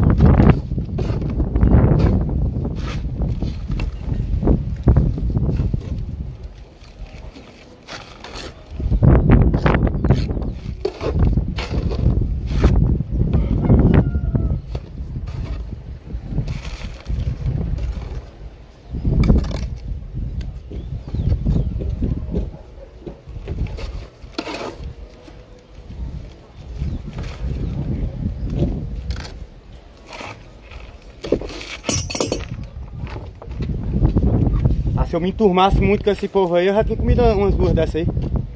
O negócio é que eu tenho medo de me enturmar. É, porque depois... Aproveitar que tá solteiro. cobrando. E tem umas duas dessas aí que é doida pra não pagar aluguel, mano, né? É. Ah, que viagem. É, você tá por fora. É isso mesmo. Ô, meu Deus, ela arrumar não perde tempo, ela arrumar um imposto aí, vai ser dois interesseiros, eu nela e ela em mim. Ela em mim e O quem? negócio é que ela logo fura, logo brilhou, pra você se moralizar logo. Ela interessada em mim e quem? Em não pagar aluguel e eu de rasgar ela. E você de usar ela. Claro. Se prepara que agora sério. Máximo respeito, ela disse que tem umas dessas aí que gosta de fazer o fio terra do caba. É bom. Ah, quem gosta aí é quem. Quem falou que é sério. É sério. Ele falou, mas pergunta aí pra tu ver. Ele falou que gosta de elas enfiar a língua no cu. Aí é o flanterral. Hã? Aí é o flanterral, o fio terra é com o dedo, o flanterral é com a O língua. tiririca, voa com dois. Falou, nossa, Ave Maria, mano.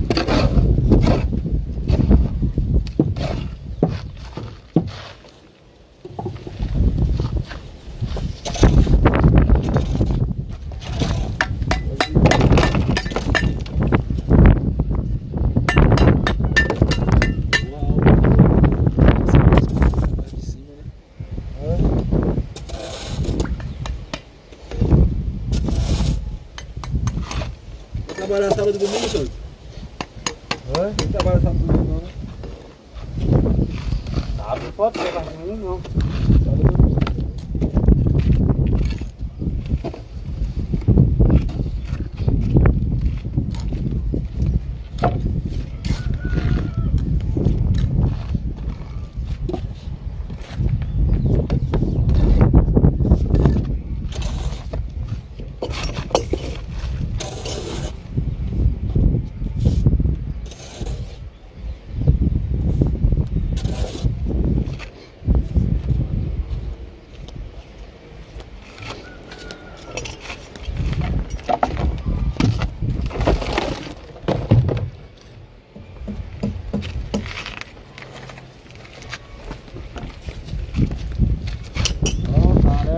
Cara, a língua no... Ah, ele. Acabou tem que ser igual a ele. Você não deixa não, senhora? Moça, eu não gosto nem que pega na minha bunda, eu vou lhe falar. É mesmo. Se pegar aqui na cintura, tudo bem, não, outra coisa, mas se for tirar a boca da minha bunda, bora, tira a mão da cara. Tem umas negras que quer pegar aqui, quer botar o dedo no furico do cara, não é nem porque ela gosta, pô. É pra depois quando separar, dar ideia, tá ligado? É mesmo. Você vê que eu escutando sua bandeira. Eu nunca fiz isso não, mano. Nem transar na minha vida. É, ó. Nem sei o que é Aí isso. é pra caboclo experiente, deixar ela dar Algum relacionamento seu, mano?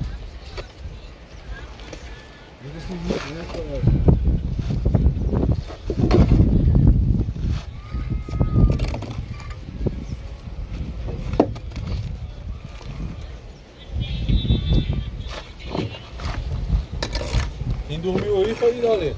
Hã? Quem dormiu aí? Peguei aí pra resolver.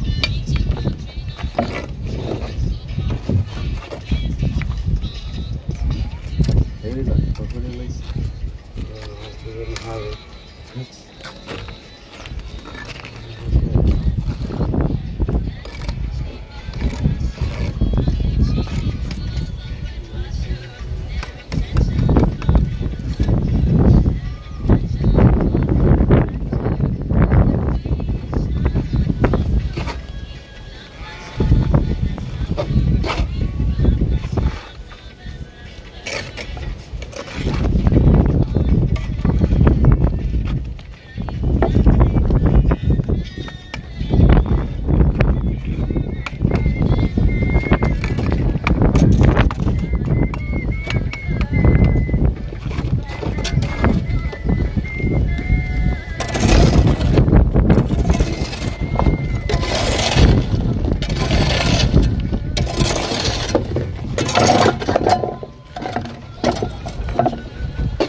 Right, I'm going to turn you guys around now. You can enjoy the view from the other side in case you're getting a little bit bored.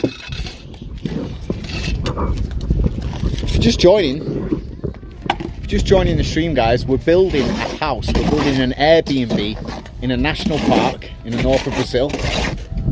Beautiful panoramic mountain views. Tallest waterfall in Brazil, just up there above that mountain peak. And you can win this house. You can win yourself a real house, a real Airbnb. And we're notarized. We made a public declaration under Brazilian law, first of its kind.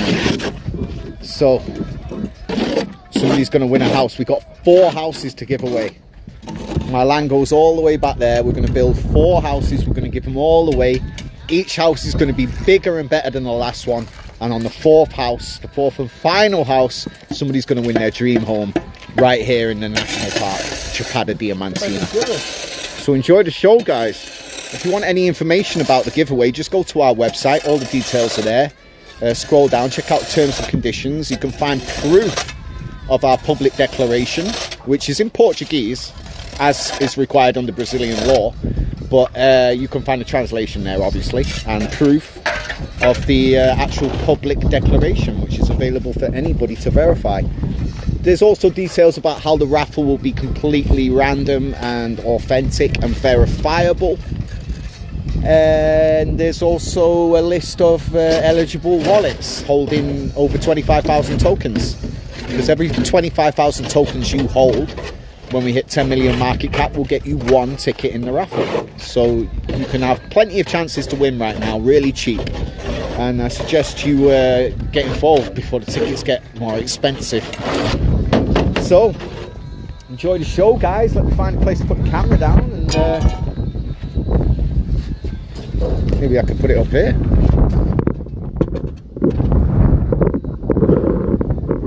This seems like a pretty good spot.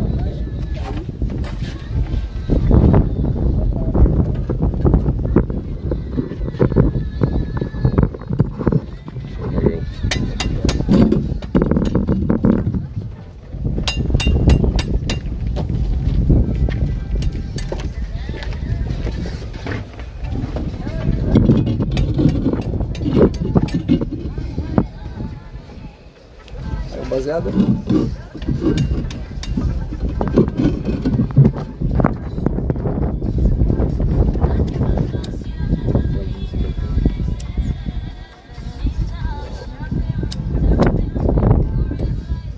Mas esse não é o X não, esse é o outro.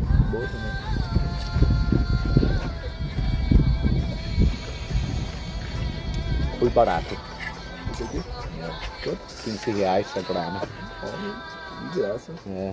Temos pouco semente, mas o flor é bom. Dá para fumar. Se tem pouca semente, bom.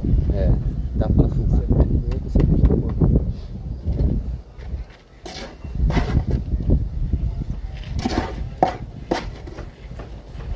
Então, vocês vai precisar mais blocos, ó?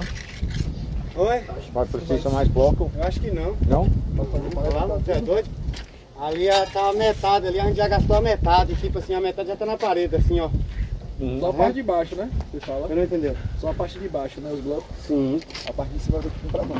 Guys, we're flying. The walls are almost up. At least obviously they're going to go higher than that, but Não, porque é do mezanino, não vai ter mezanino? the only side where the walls are going to be 5 meters high is this side. On the other side, we're going to have glass windows, floor to ceiling. And this side behind me, the wall is only going to be on the bottom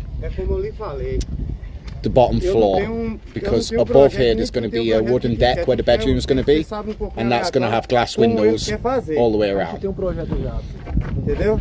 So, Já 2,5 metros quer fazer essas paredes. the reason I'm doing it like that, and I'm not doing glass windows here, because obviously there's a lovely view on this side. A casa toda. Somebody's bought this property next door, and I'm pretty sure they're going to build a house right there, right? So if I went and spent all my money on floor to ceiling glass windows when I was just looking at the back of somebody's fucking house, I'm not going to be happy, am I? So Vai ser o que aqui? I thought, let me just do the ground floor brick and the top floor glass windows all the way around the bedroom. A parte mais alta. Yeah, it's going to be nice. It's going to be nice anyway. It's going to work. It's going to work fantastic. Pois é. And it's symmetrical anyway. It's like half of the house Mas não vai ser com 2,5 metros. is brick, É muito baixo. and the other half of the house A diferença é 2,5 metros. is tall glass windows. I also will make the structure stronger as well. Na parte de cima desse lado. So I'm told. Really don't know what I'm doing. No building experience at all. I'm start off gringo. Vai ser difícil. É assim, porra, deixa eu explicar aqui uma coisa aqui. É por isso que tem hora que é difícil entender a comunicação dele, é por isso. Porque ele não tem entendimento. It's flying. Ele não tem entendimento. It's flying. Aí a pessoa que tá fazendo sem projeto, porque eu tô acostumado I was very stubborn on the price this time, because the first guy I was paying, who's still working, but we fell out a couple of times over the money. I knew he was overcharging me. He was charging me for the work that I wanted doing, not for the amount of time that he worked. So I wasn't paying him by the day. I was like, right, I want a foundation. How much?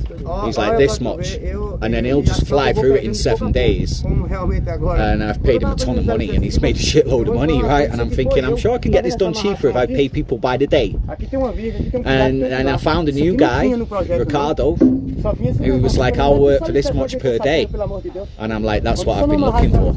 So I told the other guy, I'm sorry bro, but you're too expensive, you did a great job.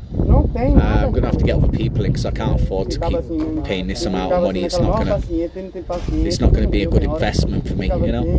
And yeah, there was a little bit of an argument. He was a little bit pissed off. I brought a new guy in, and I was like, bro, take it or leave it, right? I'll pay you this much per day, or I'll find someone else. Like, no hard feelings, bro. Do you know what I'm saying? It just is what it is. And in the end, he accepted. He was like, fuck yeah, I'll work for that much because I like working for you. You're a cool guy. But anyway, I'm glad I was stubborn about the price because I'm happy with what I'm paying them per day now. You know, I've got a good team. They're working well together. The walls are flying up fast, and it's not costing me an arm and a leg. So I would like to hire some more guys though, get the project done even faster. But that all depends on where Airbnb goes, you know. We're looking good. We're looking very good.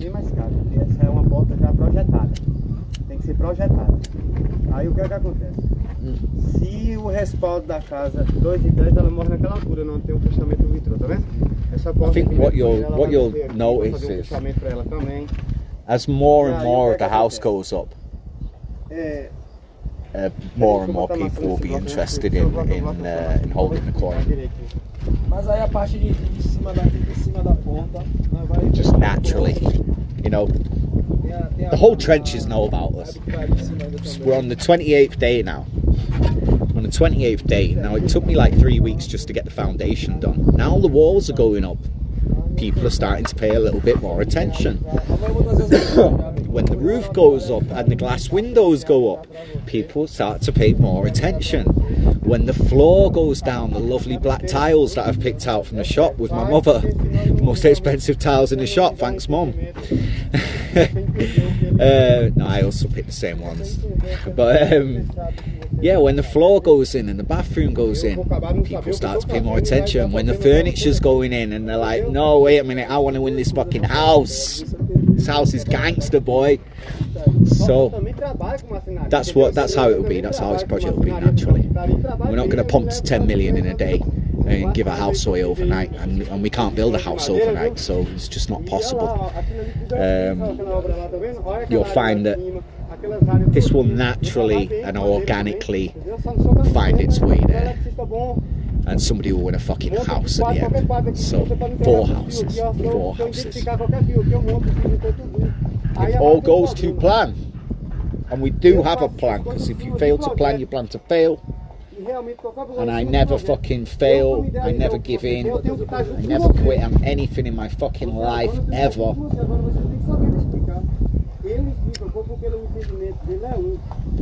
I will be a fucking legend in the space. I will be a legend. I will be the dev that was streaming. Remember that dev that was streaming it for a week at 6k market cap with 4 fucking viewers on Pump Fun, all fudders. And he made it in the end. Legend. I'm the hardest working dev on Solana right now, I really am. Really am.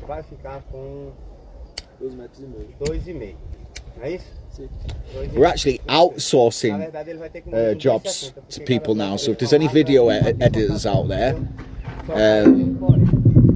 we need a video editor who will work, you know, reasonably cheap and just edit quick clips. So we've got some AI that clips the stuff up for us that I've paid for, but it doesn't give you a finished product. It doesn't give you a finished product, a finished video. It basically saves you some time, clips up the live stream. But really, I need someone who I can send content to, like content specifically for making videos for TikTok, that I'm going to make the content specifically for you to make a video. Like, just watch some of the videos that I made on my Instagram or on my TikTok, like the first few videos. I want someone who can do that kind of style. It's not hard. I did it on CapCut. I'm sure somebody can do a better job than me. I'm sure there's a better editor out there. But that's the first thing that we need to outsource, because I just don't have time and the energy to edit all these clips. You know, it's hard enough posting everything and recording the content and doing the live stream and managing these boys and their needs and my dogs and my own needs. And just not enough hours in the day, guys, unfortunately. And there's not enough gas in my fuel tank. I'm 40 years old. And anyway, yeah, if there's any video editors out there who work cheap, like we're not spending big money on this. Well, I'll find an Indian on Fiverr if I have to. But if you know anybody, if there's any Indians on Fiverr watching, hit me up. We need a video editor. Show me your work, send me some examples of your work. Take a look at my TikTok and my Instagram. Look at the first 3 or 4 videos, 3, 4, 5 videos that I made, and tell me if you can do that style. Show me your work. Just show me an example. You'll get paid, okay? We need a video editor. I ain't got time. Dev's too busy. Yeah, we got a US TikTok account open now. We're just warming it up, and then we're going to start posting them. Because I feel like the TikTok account I opened, I feel like the trust score's low. It's not getting a lot of views. Because I'm here in Brazil, I had to sort of hack the iPhone to make it think that it's in the US. And it's quite difficult because you also need like a US iCloud address, and it needs to be opened with a Gmail that was opened in the US. TikTok senses all these things. The algorithm picks up on all this, and it also knows if you've got a SIM card in the phone or not. And if you've not got a SIM card in the phone, then the trust score on the account's going to be low. Basically, I do have US SIM cards here, but I couldn't get it to work. So we've got a guy now who's opened our TikTok account in the US. We just need to start posting on it. But the content's pretty good. The content's got viral potential. So like I said, we can really do with a video editor. That's the first thing we're outsourcing. Aí ele escolhe. Agora um vidro desse tamanho aqui, ele nem devia te botar porque não tem como abrir. Você tá falando de puxar ou de correr? De correr. Não pega pesado, pô. Até tem uma roda de baixo boa. É pesado, depois dá trabalho pra ele, porque as rodas não seguram, ele fala no meio da velocidade. Aí o que acontece? Aí essa parte aqui tem que ter o fechamento na hora que você bota a madeira em cima da parede, de cima da parede. Aí onde vem a outra para fazer a queda do telhado, aí lá em cima tem outro encaixe de outra madeira, onde recebe, não sei como é que vai fazer, se é de telhado, se é do que você falou de cabo, entendeu? É essa. They're just planning like how the wood's going to be. This isn't the wood, we're waiting for the delivery of the wood, but they're just sort of planning how it's going to... Isso. E lá do mesmo jeito, lá aqui do mesmo jeito. It's going to be a wooden frame. Not with that wood, obviously, but I ordered some nice Brazilian hardwood. It's going to be arriving in the next week or so, 10 days, something like that. Pegando de lá, da outra que tem outra em cima da parede, dessa aqui, abrindo os encaixes. Tem, que ela vai fazer na vertical e na horizontal aqui, ó. Na verdade é 2 só. Eu não sei se aqui vai ficar legal botar outro pilar. E aqui é bem a entrada do banheiro, né? É, mas aí é onde tá, ó, olha pra tu ver. O mezanino vai ser dessa parte pra cá. Aqui não tem, aqui vai ser um pé direito pra olhar pra sala. The planning where we're going to put the pillars. Aqui vai vir aqui, ó. Ele quer um corredor, ele quer um piso, vai ter um aqui. It's going to be wood. Aqui, tá vendo? Vai ter uma madeira. Usually in Brazil, like what these guys are used to doing is they'll make it out of concrete columns. Ele quer a escada lá. I want wood. Lá vir em cima do banheiro. I want wood. I want concrete. I want fucking wood. I want some nature in my house, some energy. You know, shit. And not eucalyptus, not cheap ass fucking bullshit. It has to be nice. Everything has to be nice and chicy, as they say in Brazil. Chicy. Yeah. At some point we're going to have to fence the property off as well. We're going to have to build a wall. Because we've got like donkeys coming in. Other animals, people's animals. walls coming into my property. So yeah, that'll be getting done in the future. So how's the chat, how's the live stream going today? I hope you're enjoying the show. We've been live streaming for almost 2 hours now. We're live on X, we're live on YouTube, we're live on PompFun. We're building a house, in case anybody's wondering, anybody's tuning in, what the hell's going on here. We're building a house and we're giving it away. It could be your house. You could win this when it's finished. It's not going to take us long. Look, we're flying. Look, walls started going up yesterday. Look at all those walls. Look, look. Look. Bathroom over there. We're flying. So yeah, this could be your home. All the information about how you can win is on our website. Things are starting to clear up now. We're close to the tallest waterfall in Brazil, which is just up there on that mountain peak. And we've got these beautiful panoramic mountain views of the valley of Capão. It's the exact location. Look it up on Google and you'll find some fantastic, beautiful images of some wonderful waterfalls and caves. There's lots to see around here. Very interesting geology. It's popular with tourists, hikers, backpackers, that type of thing. But it's a national park, it's a protected area, so there's not a lot of land available to build on. So if you want to be a landowner here in the Valley of Capão, you better be quick, because it's all getting sold. Or you better win this Airbnb. Just saying. It's going to be at least $10,000 to $15,000 a year passive income for the winner, who will fly out to the location and hand them over the keys live on stream. And we've made a public declaration of this. It's notarized public declaration under Brazilian law, the first of its kind. So it's not a scam, it's all doxed, it's not the usual bullshit you'll find on Solana. This is the first time in history that a Solana meme coin has made a public declaration notarized under Brazilian law. So we're making history here, and I believe people will follow. We're setting a brand new meta here, guys. We're giving away houses, real houses, bricks and mortar, that we're building with our own hands, and you get to watch the entire process live, and you get a chance to win it. And won't it be fantastic? The first live stream where we actually give the house to the winner and we stream that shit. That's going to be amazing, and that's only going to blow us up for the next project, because my land goes all the way back there. Got 500 square meters here, guys. It's a small football pitch, and we're going to be building 4 houses. 1, 2, 3, 4 giveaways, each one bigger and better than the last. And the 4th house is going to be somebody's dream home. I'm talking swimming pool, jacuzzi, all that stuff. So get stuck in, grab a bag. You need 25,000 tokens to be eligible. 25,000 tokens gets you 1 raffle ticket. 50,000 tokens gets you 2 raffle tickets. So every 25,000 tokens you've got gets you a raffle ticket when we get to 10 million.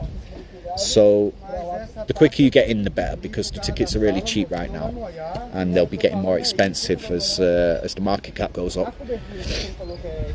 Also, if you don't win the first house, hold on, because you might win the second house, and the second house will be better than the first. And if you don't win that one, you might win the third house, and that'll be better than the second one. And if you don't win that one, then you really want to win the 4th one, because the 4th one is going to be something special. So lots to look forward to. I'm really looking forward to what we can make of this, you know, because on my budget I couldn't build somebody's dream home, but with the creator fees I can build somebody's dream home and literally give it away. So and if we don't hit 40 million market cap, I'll live in it like a king with my dogs. Well, the wind is calming down a little. It's still windy and it's still grey, but I've got a feeling this afternoon things will be looking a bit better. Now, what time is it? I'm getting hungry again. It's only 10 AM here. We're getting new followers all over the place. I appreciate you guys on YouTube. welcome, welcome. You can find out all the information about what we're doing here on our website if you're a little bit confused as to what's going on. But we're building a house and we're giving it away. You can win yourself a real house. So check out our website for all the details, all the small print, all the information is there, guys. It's all legit. So,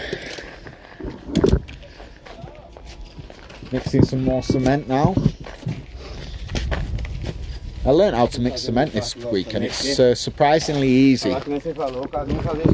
We just got 2 wheelbarrows of sand, 50 kilogram packet of cement, add water, mix it up a little bit and it's done. It's really, really that easy. Amazing.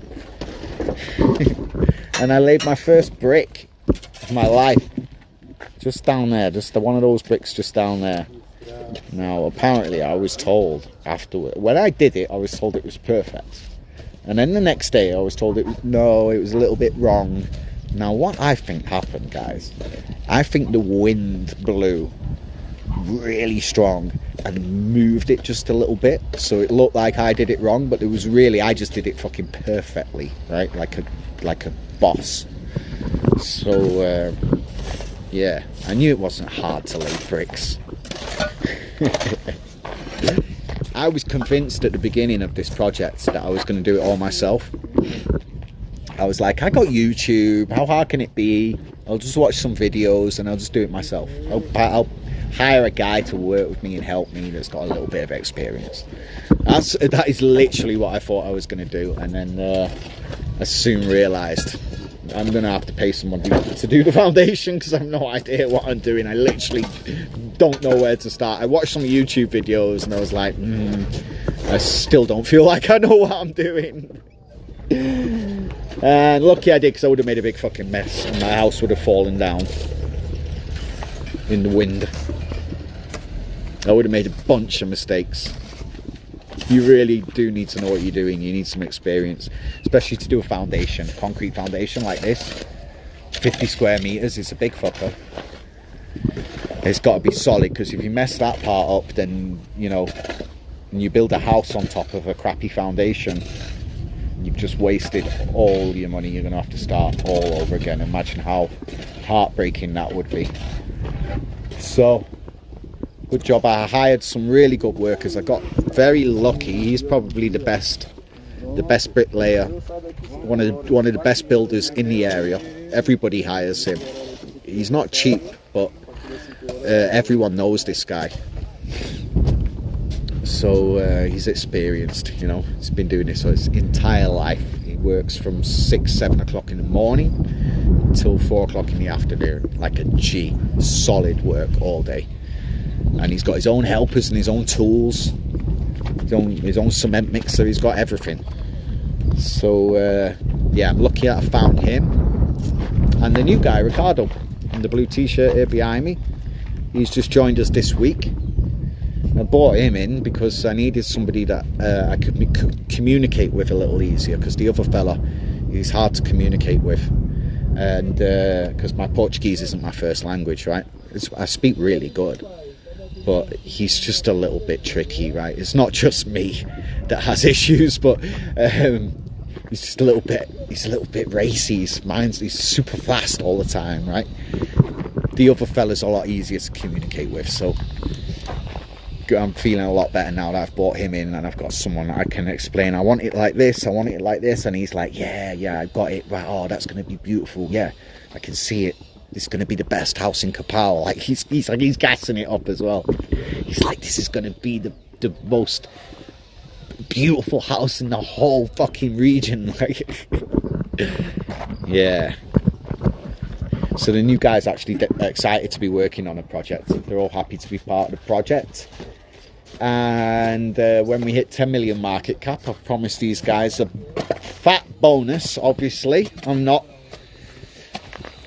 greedy. I'm not a greedy man. Anyway,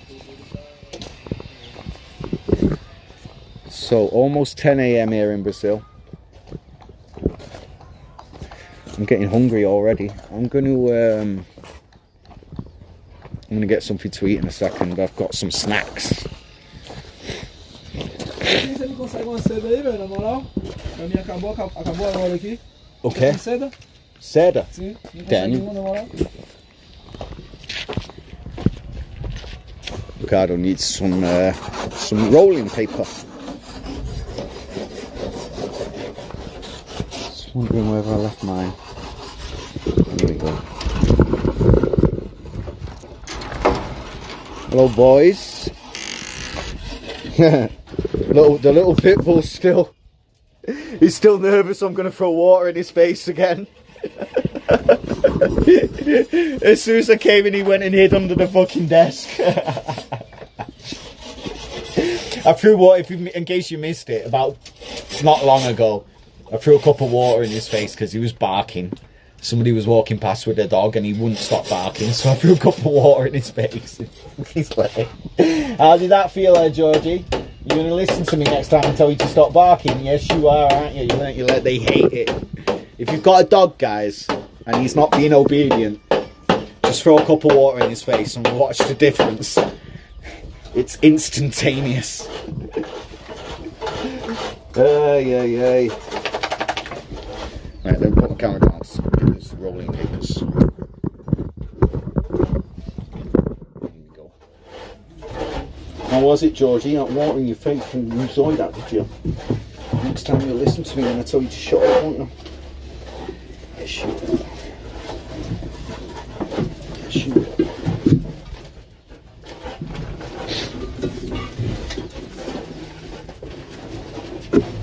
Right, no. I'm not coming here for you. Yeah, you will listen to me next time, won't you? You don't want water in your face, do you, lad? Georgie the magic mushroom dog. Yeah, a good looking fella, isn't he?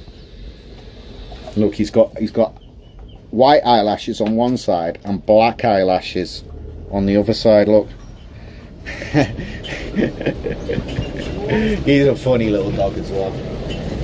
Aren't you, mate? Hmm? Sorry, I threw water in your face. Okay. There we go. Give Ricardo his rolling papers. Let's take a sit down here for a minute, guys. I think the boys are they're still working. Oh, I'll put the camera back up there in a minute so you guys can watch the boys work. I'm going to have a rest. I've been talking for hours.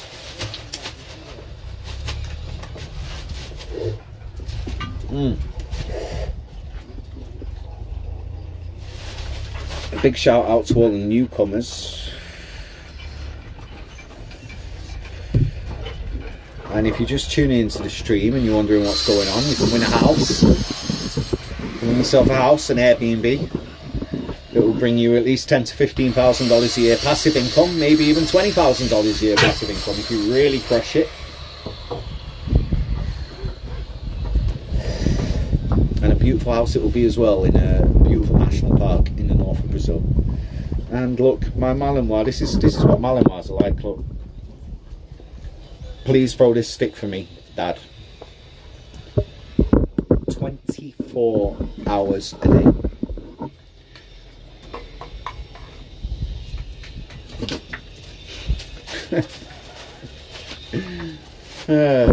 Lots of fun having a Malinois if you've got time. If you've not got time, don't get a Malinois. Trust me. I mean, look, I had to build a dog kennel just to bring them to work with me. Like, you can't leave them at home all the time. They get pissed off, guys. They turn into different animals. If you've not got time to walk them, don't get one.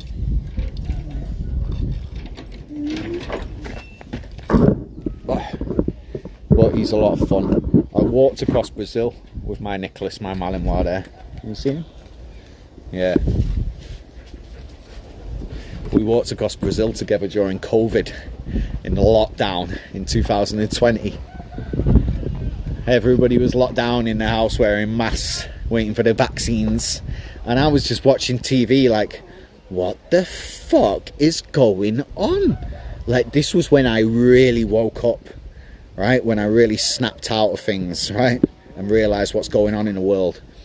And none of it was making sense to me. I was just so shocked. I couldn't figure out how people were actually going along with this. That, like, I was mind blown. Like, I almost went through like mental, you know, I almost went crazy, guys. Like, seriously, I was really questioning my sanity during the lockdown. And I thought, and everybody I knew here in Brazil, everybody I knew was going along with it. They were wearing masks when he came around to my house and stuff, and I was like, fuck this. It was almost like I was living in, like, now I can understand how Nazi Germany happened, how everyone just went along with that, and how easily people can be brainwashed and manipulated into something. And it really scared me. I was like, fuck, like, I'm literally living next to most of the people I know are potentially a threat to me if somebody manipulated them into thinking a certain way or having a certain ideology. Do you understand what I'm trying to say? I was like, fuck, I'm living in a fucking dangerous world here. These people are fucking so stupid. They're actually dangerous. So, yeah, that's what I was going through. So I was like, Nicholas, we're going for a walk, son. Let's go. That's the name of my dog, my Malinois. Let's go, boy. Grabbed my bag, filled it with fucking dog food and water, and we just started walking. And I just didn't stop. I walked for like over 6 months from Sao Paulo to Minas Gerais. Just walked and walked and walked, guys. Walked through coffee farms, down over highways, through rivers, over mountains, like literal mountains. Slept in forests, by waterfalls. It was slept in churches even. It was a hell of a journey, guys. It was a great experience, and I did it all without wearing a mask and without a fucking vaccine. And guess what? I didn't get sick. I'm still alive. So me and Nicholas, my Malinois, we've been through a lot together. And that's actually how we found Georgie, the little magic mushroom pit bull there. While we were on our adventures, we stopped in the state of Minas Gerais because we got tired of walking down the highway. And I thought, let me just go and be in nature for a while. So we were camping in the woods, and I learned that the area was a major gold producing region, one of the biggest gold producing regions in the world. And there was a massive gold rush in Minas Gerais a few hundred years ago. Minas Gerais actually means general mines. They've got everything there. So I thought it would be a good idea to learn how to find gold, which I'd never done before, but I'm a fast learner and I picked it up pretty quickly. And the gold wasn't actually that hard to find, to be honest, in Minas Gerais. There's plenty of it in the rivers. So I didn't get rich or anything, but I was finding, you know, a gram, maybe 2 grams if I worked all day and I was in a good spot. But I had to trek through the forest and through rivers, and I had to swim, and I had to go really far deep into the woods to find locations that hadn't already been fucking rinsed by every man and his dog for the last few hundred years, right? So I had to go really isolated to get onto the gold.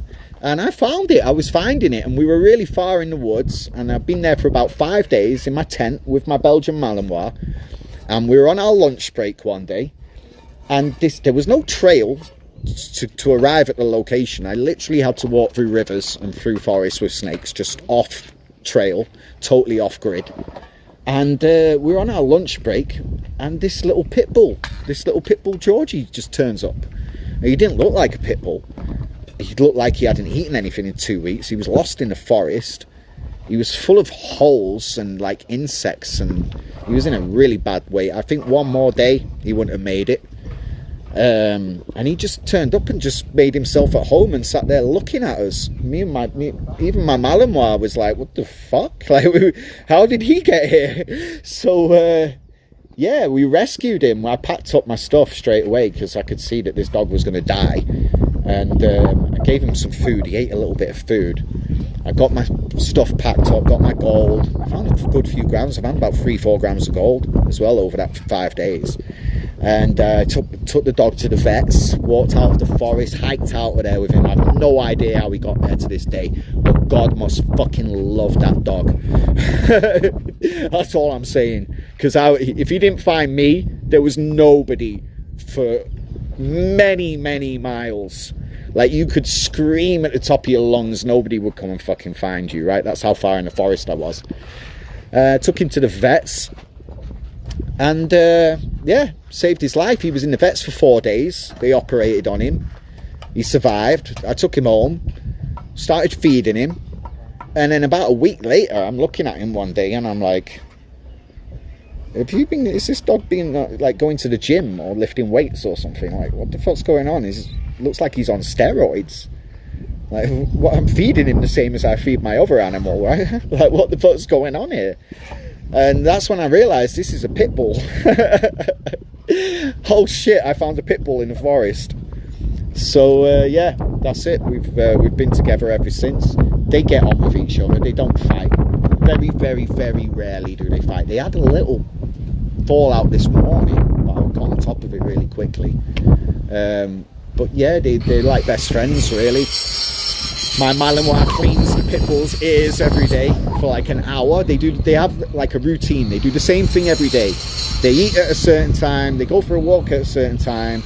And then they'll play, after they eat, they'll play with each other for like an hour until they get tired.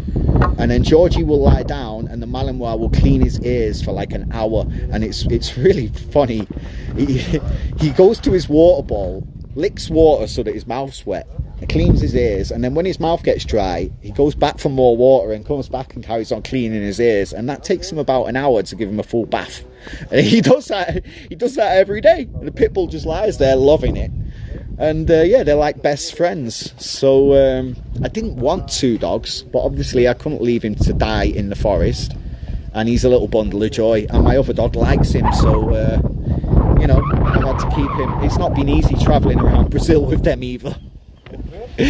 Not been easy at all. I can't fly with my Malinois because he's too big. Even the box that he has to go in, the transport box that goes in the cargo with the luggage and stuff, the height of it is, they've got like limits to the height, and it's like a few centimeters too tall. I can't find any way to fly with my dog, so that's why I've kind of been stuck into Brazil for the last several years. And like I said, I was on my way out of here because I'd had enough, so I was just gonna go by car, like, you know, one state at a time until I arrived in Colombia with my dogs, because I can't fly with them. And I decided to stop in Bahia here in the Chapada. I fell in love with the place and thought, fuck, I'll just buy some land here. The land's cheap, I'm not leaving. Love it here. And it seems like that's how most people here have arrived. There's lots of characters from lots of different places here, lots of interesting people, strange people and interesting people, and lots of nice people. But they've all got their own story, and it does seem like people randomly turn up in this location, in this beautiful national park, and they fall in love and they don't leave. And that's exactly what happened to me, so I can understand it. But it's kind of mysterious because it seems to have happened to so many people. And before they finished building the new road this year, I just don't understand how people found out about this place. I mean, for me it was random. It was just a random encounter on my travels. But yeah, it seems like that's how everybody arrives in Chapada Diamantina. So I don't know what it is. There's something mysterious about this place that attracts. It's like a magnet for crazy people like me. Hey, let's see how Ricardo's getting along.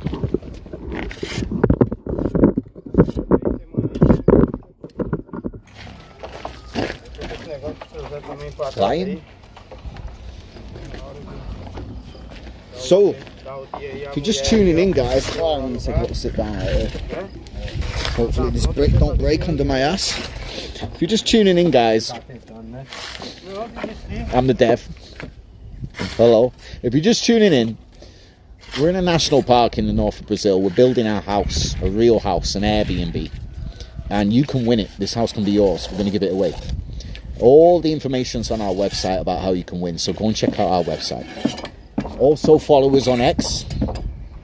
And make sure to join our X community. Not just to follow, but also join the community, please.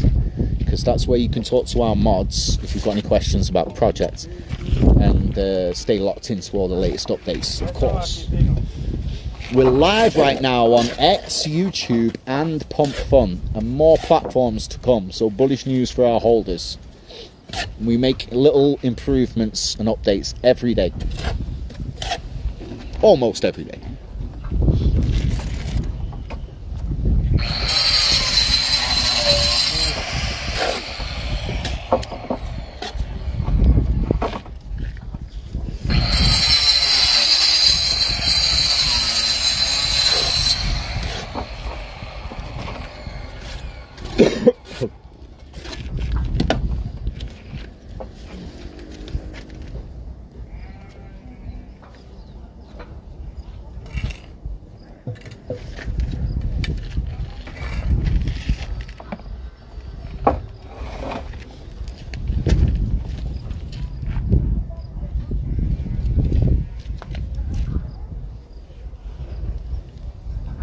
So we do have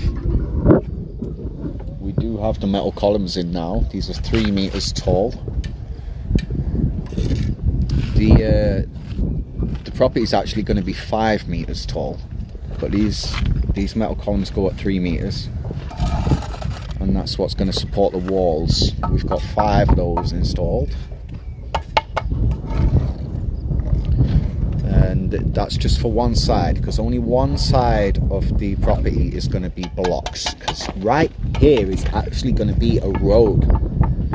We're on the corner because there's more land over there that people have bought, and they're going to need access, so they're putting a road in, they're putting a street. It's going to be a little street here. So I thought, I'll put this side, I'll do bricks because it's a road and it's going to be dusty. And then the other side, all glass windows to enjoy the view. Make sense? Good. So the property is basically half brick and half wood and glass. So like an L, it's hard for me to explain. But yeah, it's half brick. This side's going to be brick. That side's going to be brick. And then that side's going to be glass, and all of this side behind you is going to be glass as well. Tall floor to ceiling windows. That's what I want. The sun comes up over there on that side, so we'll be facing the morning sunrise, and the sun will set behind us. But yeah, what a great location. I think I picked the best piece of land. I really do. I think I picked the best piece of land around here. Nobody can steal the view away from me because I'm on an elevated, I'm higher, I'm the king of the hill. I'm the king of the hill, right? So my land's much higher than their land over there, so I don't care. They can build a big fucking house. Doesn't matter. They're not going to steal my beautiful panoramic mountain views. Nobody is. So yeah, I spent a long time actually. I spent like a week just walking around here and standing on different locations and thinking, what will happen if somebody builds there? What will happen if somebody builds there? And I decided this spot, this is the one. Nobody's going to steal my views. And yeah, it's perfect. It's perfect. It's a perfect location. We're less than 5 minutes walk away from the town centre, the Valley of Capão, just behind that white house over there. It's less than 5 minutes walk away. That's the actual town centre. And this land here, which used to be coffee farms, is the only land available if you want to live close to the town where it's all happening. Otherwise, you have to live up in the mountains out there, right? or at least a drive, like a 5-minute drive away from the town. If you want to be a 5-minute walk away from the town, this is the only option. And most of it's been sold already. It used to be a coffee farm. It all belongs to the mayor. It belongs to the mayor of the town. He's selling it all off. And it's been bought up fast. So just waiting for people to start putting their houses up. Who knows? There's probably a lot of people who just bought the land just to sit on it, because they know the value of the land's going to go up. And maybe they're not even planning on building on it. Who knows? But if you want to buy land in Kapal, good luck. So you might want to try and win this Airbnb if you like to look at the location. It's fantastic place. It really is. It really is. It's got an old diamond mining history. It was once the world's biggest diamond producing region. Tons and tons and tons of diamonds were found here, including the largest diamond in the world.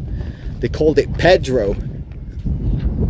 I don't know why they named it the guy's name. I was like, well, what the fuck? You called a diamond after a guy's name? But it turns out it was an industrial grade diamond. It wasn't, you couldn't make jewellery out of it. It wasn't shiny, and they basically look like grey rocks. Big, ugly fucking rock. But it was 2,300 carats, apparently. They don't still have it today. Apparently back then they didn't value specimens because they broke it down and turned it into like tools. The world's largest diamond ever found, yeah. They broke it down and turned it into tools. But they do have a replica of it in the museum on the other side of the mountain, which I went to. The world's smallest museum. Fucking garbage.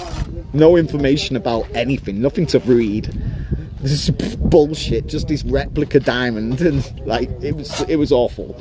But and especially considering the rich diamond history, you'd think that there'd be a decent museum. But anyway, it was the world's smallest museum and home to a replica of the largest diamond ever found. I think it was over 2,300 carats or 3,200 carats. It was a lot of carats. It's a big motherfucker anyway. So most of the diamonds that were found in this region were industrial grade diamonds. They do have jewellery grade diamonds as well that you can make jewels out of, shiny ones. But the majority of the diamonds found here were industrial diamonds to make tools and equipment, which aren't even valuable at all today, because now we've got those lab diamonds, right, that they grow. So they kind of destroyed that industry. Industrial diamonds are completely worthless now. But yeah, it was mostly industrial diamonds found here, and it was all alluvial material. If anybody knows what that means, it basically means the diamonds weren't found in a mine. They weren't found at the source where they were formed, where they came from, where they were born. They've moved from their birthplace over millions of years, and they've found their way into some water, maybe a huge flood or something like that, and they've travelled in water for thousands of years and been deposited in different locations. So that's what alluvial means. It just means that the diamonds have travelled in water from where they were originally formed. And all of the diamonds in this area were alluvial, and it's very interesting geology, because it's actually a bit of a mystery where they came from. They don't know where the pipe is, where the diamond pipe is. They call pipes these diamond mines. They don't know where these diamonds came from. But they found a lot, guys, a lot. So yeah, interesting and mysterious history, and a lot of it lost, I suspected, as well. A lot of lost history. I know there's going to be a lot of gold around here as well, but people just say no, they never found any gold, they only found diamonds. But I don't believe that for 1 second. And yeah, it's an interesting place. All of the trails here in the mountains, lots and lots of hiking trails to go on, but they were all a result of mining and diamond exploration and people trying to find the gold, you know.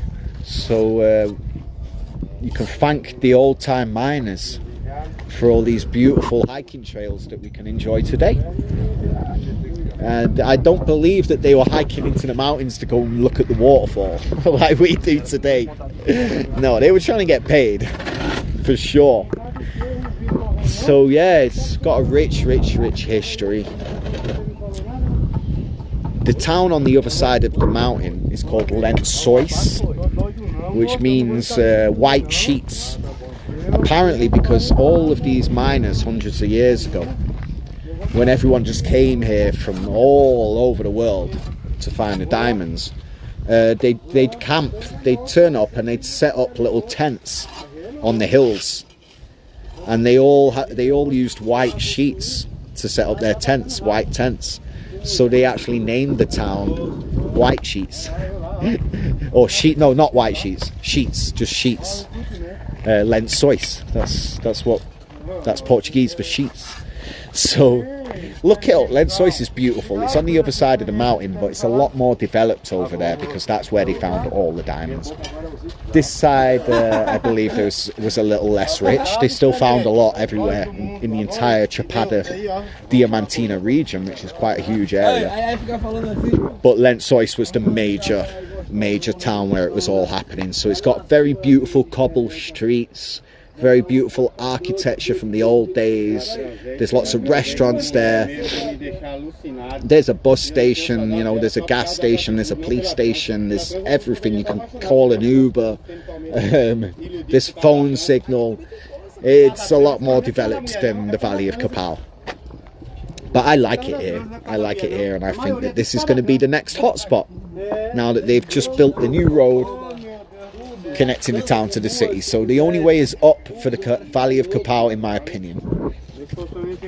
Anyway, just tune in, guys. We're giving away a house. We're building a house, a real house with bricks and mortar. We're building it ourselves, and we are going to give it away to a lucky winner, which could be you. This could be your house when it's finished. So if you want to find out how you can win, all the information is on our website. All the details are on there, guys.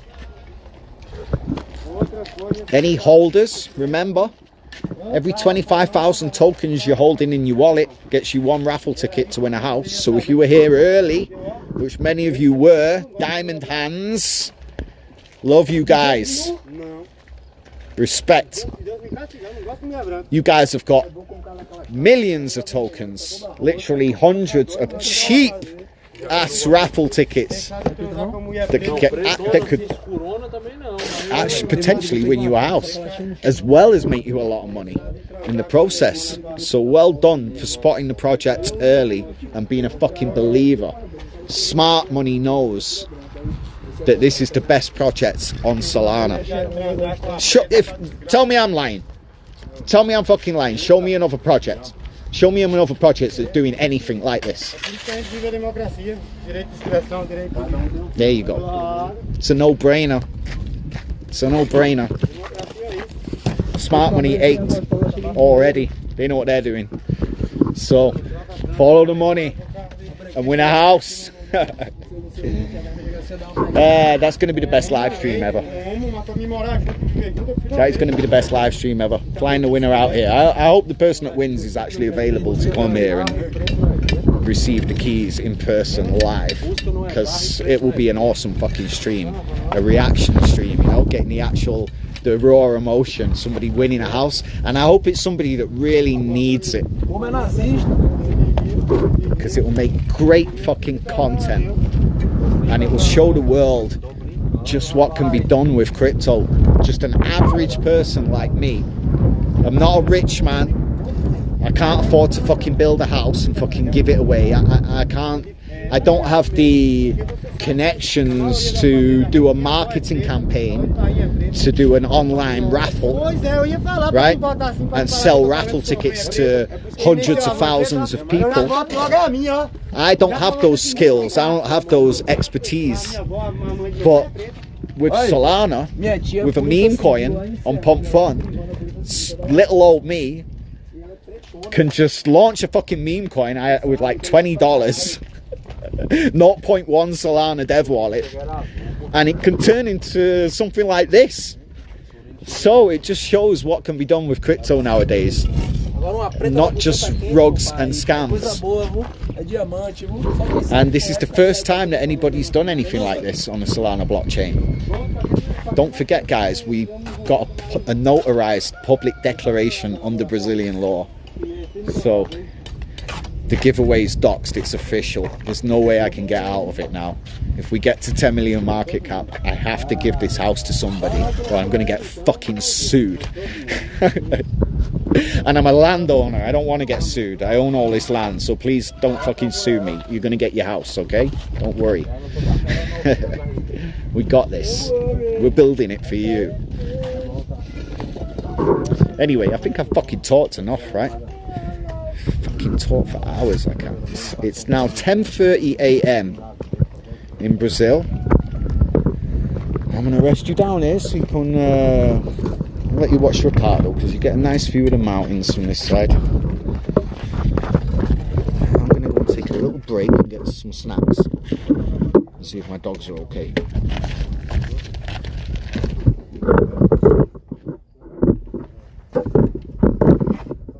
There you go. You've got a lovely view of the mountains. Enjoy the show. Sorte que tu já foi no puteiro lá em Sebra? No La Raras? É La Raras o nome, é? Isso é um que tem umas mulher feia ou que tem uma mulher bonita? Você tem o quê? Umas mulherzinhas meio feias ou tem umas mulher bonita? É variada lá, mas rapaz, Variada? é bonita. Foi esse que você levou Tim, foi?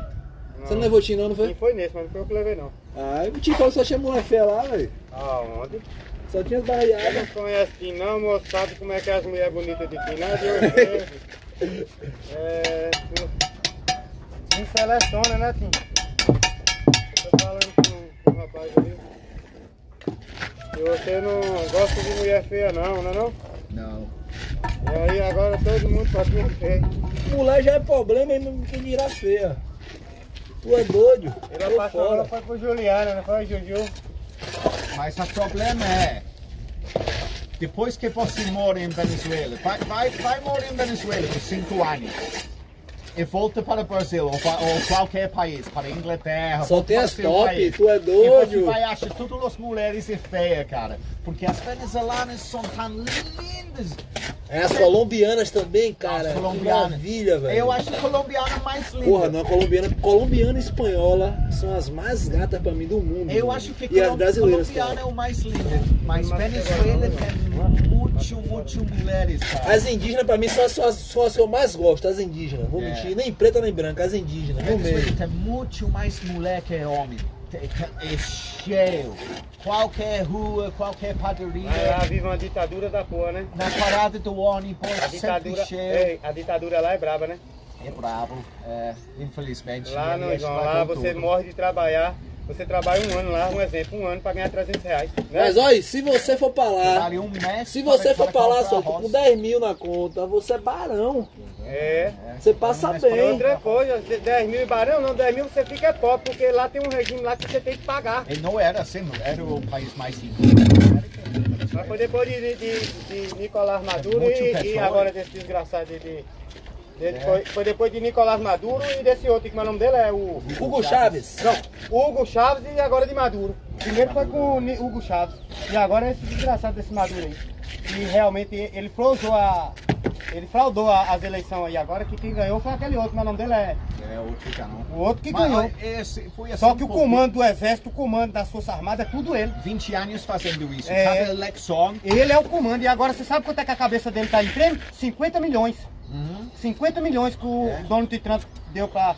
Mas ele é bem-vindo em Brasil porque ele é amigo do Lula. Lula, Não é. te esquece. Lula é a pior coisa que aconteceu na história do Brasil e vocês vão aprender mais em frente, igual que os venezuelanos aprenderam, porque a mesma situação está acontecendo. Eu já falei com esse aqui, ó.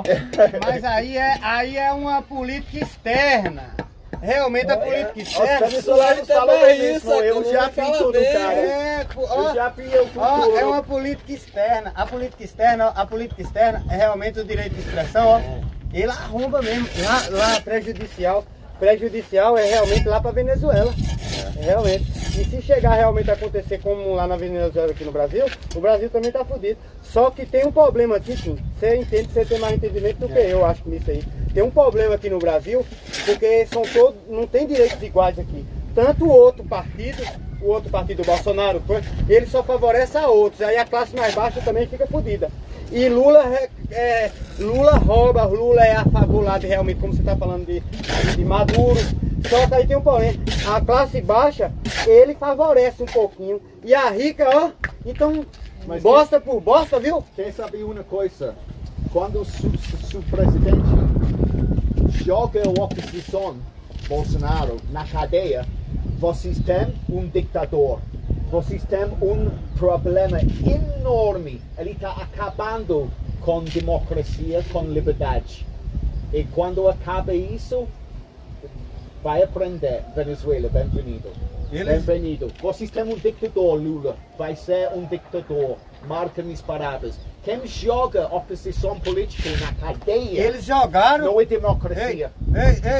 Eles jogaram o Lula preso, mas eles também jogaram. Eles botaram aquele juiz Sérgio Moro para jogar Lula. Lula foi screen e estava roubando? Foi os entregantes dele. Ele realmente poderia ter sabido, ele poderia ter. Não roubou não, o Lula só também emprestado.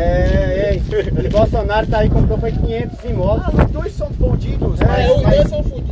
Nós estamos aqui, ó. Eu não vou fazer. Eu não vou ao lado do fucking ladrão só porque eu não gosto do Bolsonaro. A melhor opção era sempre Bolsonaro. A pior coisa é fucking Lula. Mas o Bolsonaro só rouba, só tira sua liberdade, só tira seu direito de falar, só força vacinas em suas vidas. Ele vai cortar a rede social, são demônios do Satanás.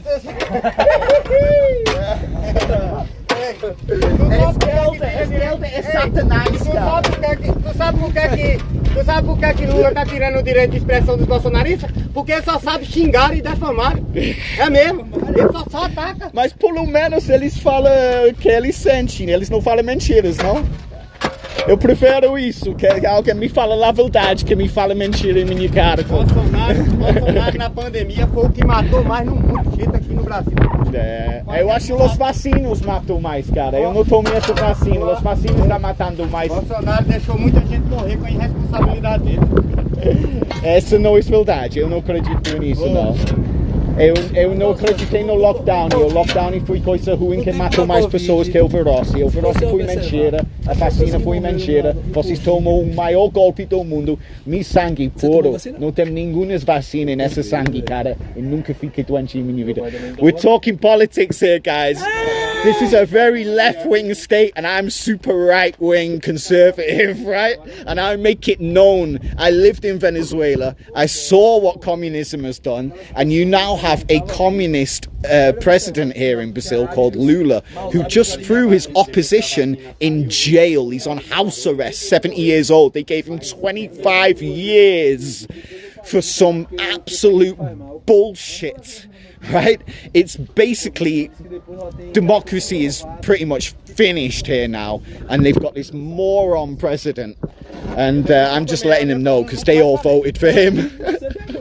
They all got fooled into taking the vaccine, and they blame the old president for all the deaths, all the people that died in Brazil. They had like 600,000 COVID deaths apparently.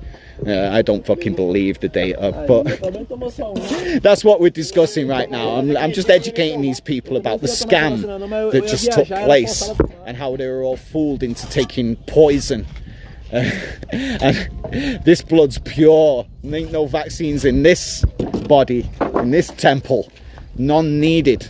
So yeah, I'm just letting them know your country's going to go to shit if you keep voting for this left-wing bullshit. Yeah, so that's what's going on in Brazil's politics. They just threw the old president in jail on house arrest for 25 years. I can't even remember what for. Like plotting to fucking kill the president, plotting assassinations or some crazy shit, right? Which he just definitely, in my opinion, is not guilty of. Like, he seemed like a legit president to me. Like, he was very right-wing conservative. And he'd just say crazy shit sometimes, like Trump. But he was kind of funny unless you didn't get his sense of humour. Unless you dislike him, basically. Unless you get triggered by him. Which all the feminists did. And all the lower class people did. Because he'd just say whatever the fuck he thinks, right? He'd call people lazy. Like the lower class, he'd say, no, they're all lazy. They don't want to work. They don't contribute to our society. And I'm sat there like, yeah, I agree. They're all selling fucking drugs, and you know, you go to Rio de Janeiro, they're armed, there's gangs, like, it's terrible, right? The crime's out of control, and he's like, we need to clean up the crime, we need law and order and all this stuff. And I'm just like, I totally agree with this guy. He seems fantastic.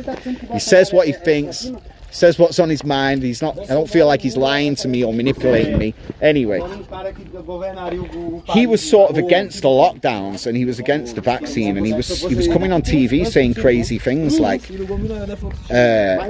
he said something like, okay, all right, I'll get you your fucking vaccines, because he was delaying them, right? He was saying, I'm not letting them in until I know that they're safe. That's what he was saying. I'm not giving them to my people till I know that they're safe. They've not been tested properly yet. This thing's brand new. We need to know that it's safe. He was basically telling us this is a scam. The lockdown's a scam. This is all a scam. But Brazilians, they were demanding their vaccines. They were calling him a Nazi. They were calling him a fucking dictator. They were blaming him for all the people that were dying. We need our vaccines now. So in the end, he gave up and he gave them the vaccines. And he came on TV and he said this. He said something like, don't blame me if your daughters are born with beards and crocodile skin. So he said some crazy bullshit like that, and everyone just went nuts. Like, see, he's fucking insane. He doesn't care about our health. He doesn't care about public health. We need a proper president. He's a Nazi. He hates women. He's a misogynist. All that bullshit happened, right? I'm just watching it, just mind blown. And eventually he lost the election. His supporters went crazy and said it was rigged. Then there was a big, like, uprising, like protest. Just exact same thing that happened in the US on January the 6th. Same scenario played out in Brazil right after it. It also almost seemed orchestrated to me, planned that way. And the exact same setup as Trump. They had him in court for, you know, causing this coup on the government, or this, you know, whatever they call it. Some fucking crime, some high crime, plotting assassinations. They started adding all types of shit, and they just completely fucked him. And the courts are super corrupt, super left-wing, corrupt judges in the courts. And yeah, he just got wrecked. He got 25 years just a few weeks ago, I believe. 25 years. He's on house arrest right now because he's 70 years old. So yeah, when I see stuff like that happen, it just reminds me of everything that I saw happen in Venezuela. And I'm just warning these boys that this isn't good. No matter what you might think of the opposition, Bolsonaro, whatever you might think of him, when your president starts throwing his opposition in jail, when he bans Twitter, when he bans X, and makes demands on Elon Musk to shut down opposition right-wing X accounts because he doesn't like what they're saying about him, when he bans X in the entire country and stops his whole population having access to X until Elon Musk complies with his demands, and basically controlling information. When I see stuff like that, guys, watch out. Okay? Watch out. Shit's getting fucking serious.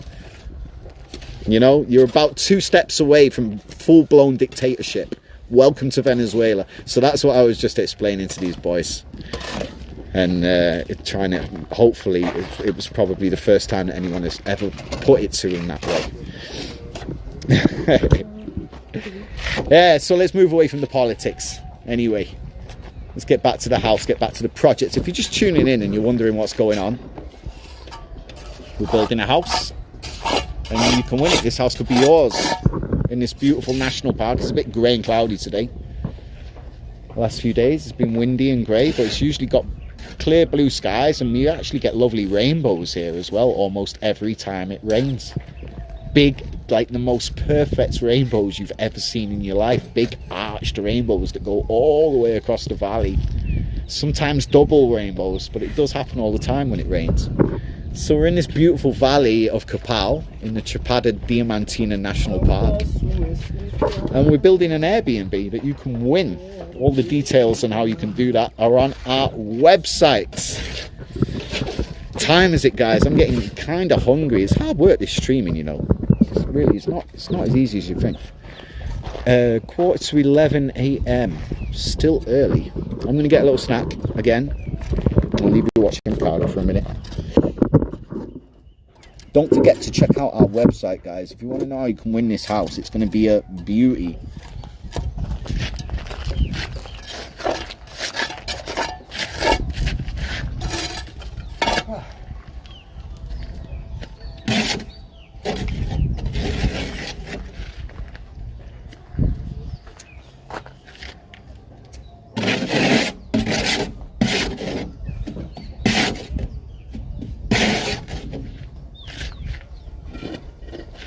Essa planta tem um cheiro parecido com a tise, sabia? É? Senti o cheiro bom dela. O cara falou, é bom, é bom. É bom. Eu vi essa planta aí. Ela tá até meio roxa. Agora pegou um pouco aí ontem. O hashish chegou ontem. O hashish tá bom, né? Um hashish bom chegou ontem, Chegou ontem, né? ele me falou.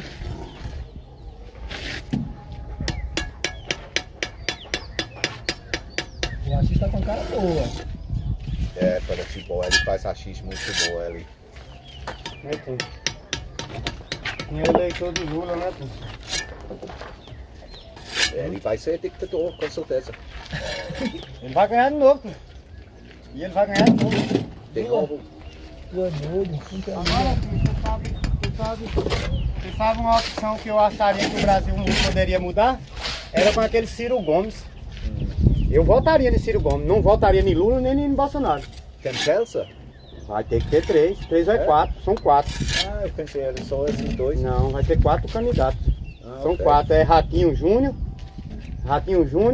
é aquele governador de Minas Gerais, não, de Goiânia, é Caiado, é o Lula, e como o Bolsonaro está inelegível, vai ser, para apoiar do Bolsonaro, vai ser o governador de São Paulo, Tarcísio Gomes, Tarcísio Freitas. Agora vai ficar para o segundo turno Tarcísio e Lula. Porque Caiado não aguenta com Lula e nem com o Tarcísio, que é o candidato de Bolsonaro. Ratinho não aguenta com Lula e nem com Tarcísio. Os únicos votos de Bolsonaro é Tarcísio e Lula é Lula. Lula né? é mais popular. Debate na obra. Política. Eu só quero que Lula, Bolsonaro, o canequinho deles. Eu quero assim, só um pouquinho do dinheiro que eles têm lá, pelo menos, sei lá, a gente realmente discute por dois descarados, que é Lula e nenhum presta. Ah, mas tem uma opção dele, mas Bolsonaro é uma opção. É uma opção, realmente, é uma opção, Lula também é uma opção, para cada um que gosta. Só que eu não gosto realmente eu quando não gosto de Bolsonaro, pô, não é o que ele roubou, o que ele não tem não, é as atitudes das palavras que ele fica falando. É a pessoa, e pronto, não é a política. Não é a política. É a mesma coisa eu chegar aqui pra ti e falar assim, Tim, você é viado, Tim, vai tomar no seu cu. E Tim vai gostar de mim como profissional, mas como pessoa, ó. Mas tá faltando por política, não tá faltando por ser amizades? Não. Então. Não, eu mesmo não. Se a pessoa discutir comigo e enraivar comigo por causa de política, eu deixo ele conversando sozinho, falei, então tá bom. Porque a gente tá debatendo uma conversa, não é que você vive de política e eu vivo também. Não, mas não vai fazer amizade com Bolsonaro, vai voltar pro político dele. Se as meninas enraivou com o Tino, não foi que as meninas enraivou com o Tino. Vou tirar a razão da vou tirar a razão de ti, não, com essa mulher daqui, é tudo atrapalhado. Não foi daqui não, mas foi da Rio de Janeiro. Sai daqui Pior com raiva ainda, de quem não eu vai não gosto de carioca. Ficaram raiva de quem? Eu aqui não gosto de carioca, falou na cara. Ela falou com quem falou. Carioca é fuleiro, Quem falou com ela daqui? conversador labial, até tipo Quem assim, falou? esperto, tá ligado? Quem falou Tudo faz puta, programa. tudo programa, é verdade. Oxe, no Rio é normal, rapaz, fazer programa de mulher. Das melhores classes, João. Aqui é as vagabundas mesmo, que você sabe que é vagabunda, e lá é as melhores classes. The boys are discussing E falou today. com ela, nós não vamos perder nossa amizade. Vamos sim! Ela falou. We're saying that the Rio de Janeiro girls are all hoes. It's true as well. I concur. Yeah. Mas aqui todos são feministas em Bahia. Isso é pior. Eu prefiro o programa que é uma feminista que é hoje do homem. I'm saying I prefer. I said, but the girls around here are all feminists. I prefer a fucking hooker to a feminist. At least they like men. Anyway, we're having some debates this morning. It's not usually like this. So how's the stream doing? Anyone's just tuning in, we're building a house. This isn't a political show.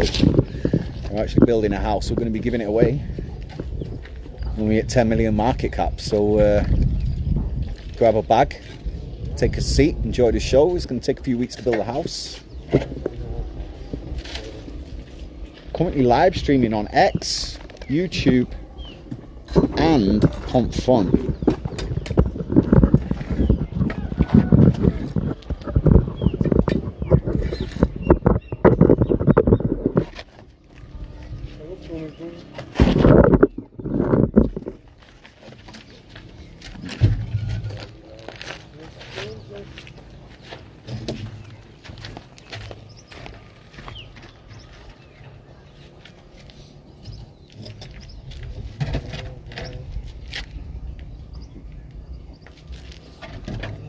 Diz que quem tá doido agora é o filho de Bolsonaro, que o nome dele é...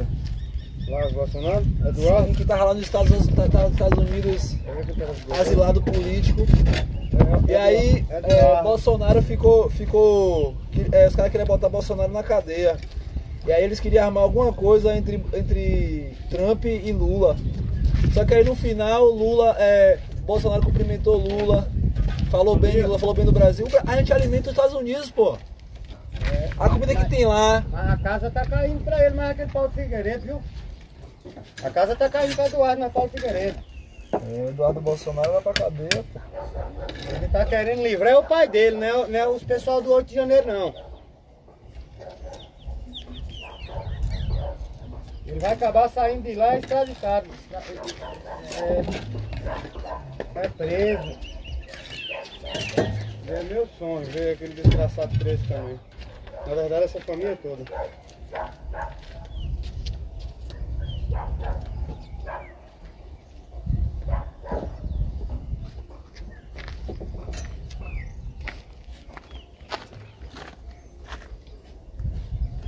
Família de gente ruim, essa família de Bolsonaro, viu? Ô povinho ruim.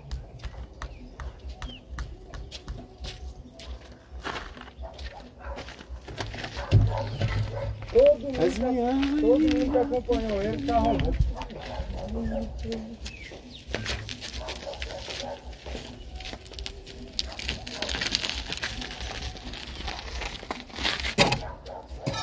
Mas minha vida, vem cá, meu amor.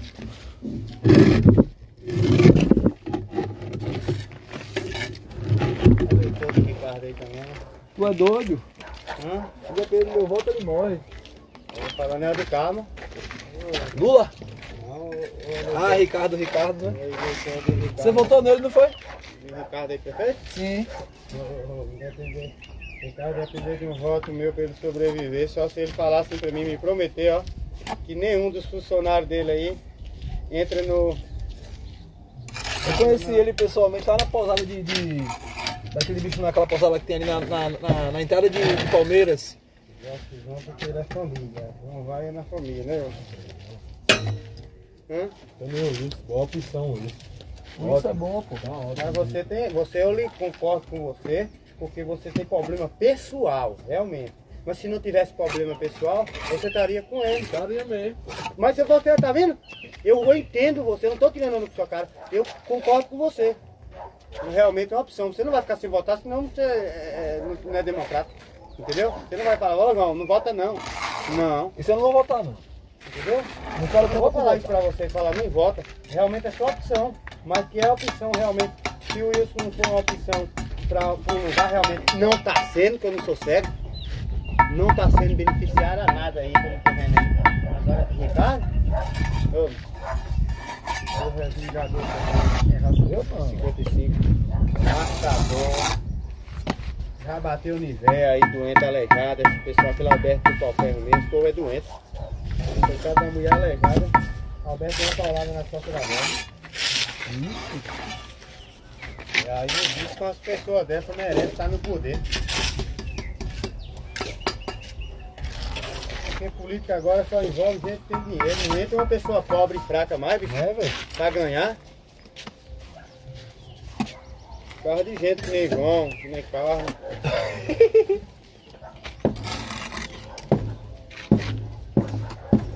Isso vai pro inferno, tá? Desgraça de Deus. Vai no vago. Falei isso pro meu padrinho, não. Pode ser o diabo.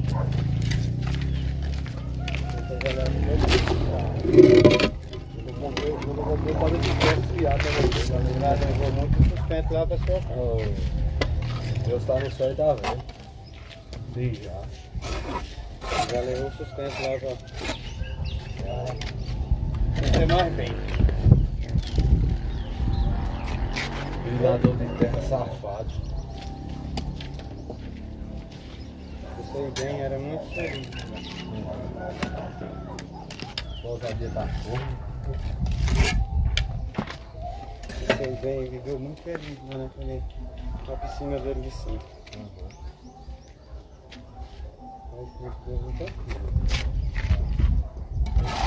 Olha que nós estamos bem.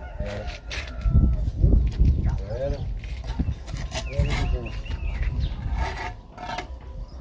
É um cara mais inteligente que aquele cara. Não é que eu não voto nele não, porque ele também não é coisa boa também não. Mas é o cara mais inteligente que todo da política. O cara entrou com voyagem, o cara hoje é milionário, o cara é rico, o histórico do cara é limpo. Ficha limpa. E aí? É a pior opção que tem. Sabe por que é ficha Isso limpa? aí é foda, mas eu fico pro inferno Sabe por direto. que é ficha limpa? O cara entrou pobre na política, é difícil. Tá Um vendo aí? um rico entrar, Ele é um rico inteligente entrar, igual burro. um rico entrar e sair igual de dica Ele é aí. inteligente igual burro. Você sabe por que ele ainda nunca caçaram ele ainda? Porque a maioria dos vereadores é tudo dele. Tudo puxa saco dele e é.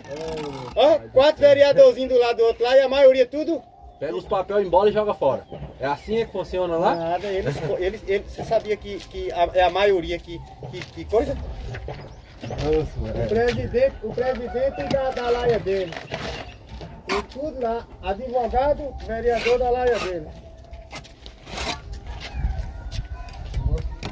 Carro hipnotizou João mesmo. Hipnotizou mesmo, já vai vir a política aí. O Wilson é bolsonarista, e aí? Eu não voto em Wilson mais não, eu só votei em Wilson pra tirar Ricardo daí. Eu vou transferir meu título pra cá. Ei, eu só votei em Wilson pra tirar Ricardo daí, pra ajudar a tirar essa raça daí. Eu quero comprar o terreno Eu aqui. queria que chegar a ganhar, se era um mais humilde. Tirou a raça mesmo, tá tudo lá. Eu não soube nem administrar nada. O pessoal que tava de dentro teve que colar junto. É tão bom, é o ótimo. Mas aí, pelo menos, Marretado dos outra, 70. a outra raça não tá lá fazendo grupinho. Só não tá aí, só que não tá é Murilo. Isso é. Só falta ele. Talho tá. Delino Talho tá. Juninho de Cândido tá. Mesmo não, tá. Tá. Você que pensa. Tá mesmo não. Você que pensa. Tá bom, você que vai pensando que não tá. Tá bom, pelo menos as outras não tá. As outras cambadas. A outra mesmo botou uma de lá do. Que é comparsa mais afinada lá. As duas estavam até juntas na mesma casa. caras falam que é as garotas do Jobs, elas lá do Palmeiras. Alugou uma casa e tá fazendo puteiro lá no mutirão. Quem é? Olha aí. Ah, a minha ex e a outra lá. Você viu isso? Eu vi sair de dentro da casa, um carro para e outro não para, toda hora na frente. Eu falo o que eu vi. Amigo, pô, amigo, né? Fala, foi o que eu vi, não foi ninguém Você viu elas transando? Não. Aí a casa, som ligado e entra um carro e sai outro, é o quê? É farra, João. É farra. Farra e os vizinhos dando queixa. Os vizinhos dando queixa. Isso é os contras, João. Tá bom, isso aí esquece então, essa parte aí. Botou lá do Ribeirão pra administrar esse negócio de festa, dessas coisas aí. Tá mal curado ainda, viu, Ricardo? Aí é mal curado. Eu entendo, meu amigo. Tá bom. Aí tá mal curado, aí eu entendo. O homem tá magoado, velho. Não, eu só tô falando porque o que ela fez. E hoje tá lá do lado do Wilson. Eu entendo, eu sou a favor de você, não é dela não. É sério. Eu sou a favor de você. É você que é meu ruim, rapaz.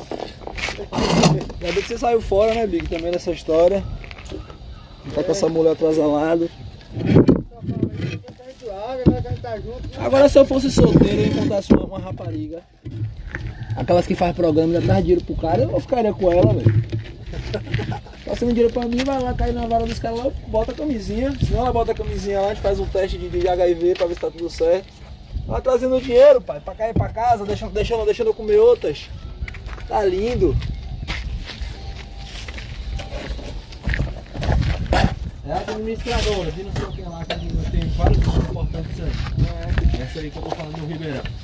Aí apareceu com a mulher andava de pé, a casa, não humilhando ninguém não, a casa tinha caindo nos pedaços, casa assim, foi só um arrumei, pra não falar que é pessoal pobre. A mulher escuta, a mulher com 5 meses de trabalho, veio carnaval, entregou quase um ano. Eu quero um trabalho desse, a mulher apareceu com... Olá ele! A mulher apareceu... Tô fora! Olha, um trabalho assim, né? No lugar de eu ser um homem e ir trabalhar no lugar dela. Deixa eu lhe falar uma coisa. Você não deixa ninguém terminar nem de falar. O nosso é esse. Eu gosto de cortar logo. Não. Sabe o que eu gosto? Ela a mulher, errada a onde? mulher apareceu com a moto nova dentro de um ano. Uma moto nova que se fosse para ela pagar aquele valor que ela tinha, que eu também não sei qual era a vida dela. Depois apareceu com o carro zerado, sem placa. E aí foram investigar, quando foi ver as bandas que ela trazia, quem contratava, quem fechava o contrato com as bandas, ela era. Banda de 50 mil, ela botava lá de 150. E venha. Aí eu vou lhe falar, então, Olha lá o que o Thiago Rola botou dela lá. eu vou lhe falar uma coisa aqui. Tu acha que ela tá errada? Não. Ela Se eu tá... fosse a mulher, você tá pensando que eu ia deixar na cama com mulher pra mais como?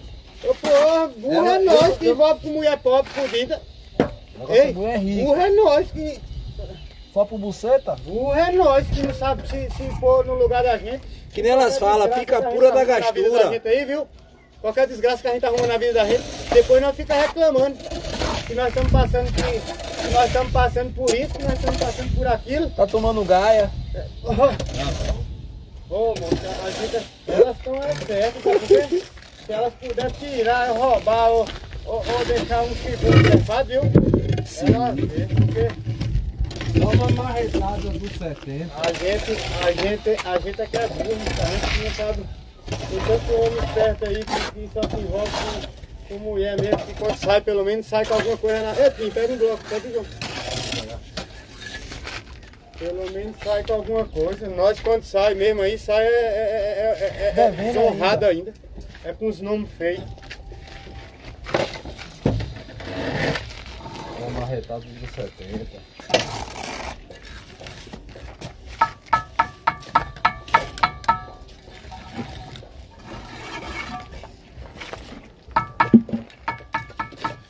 Política é suja, viu? Imunda.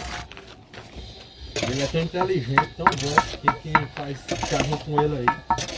Botou aquela palhaçada lá na praça, os carros faltando isso, faltando aquilo, sabendo que era vice-prefeito na época que a maioria daqueles carros estavam lá.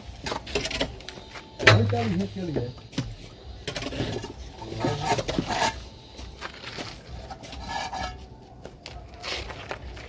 É peão que bota pia, viu? Pra queimar ele e ele apaga. É verdade, mas faz coisa muito sem pensar, se fosse parar um pouco pra pensar também. Não, na época desse carro aí eu era vice-prefeito.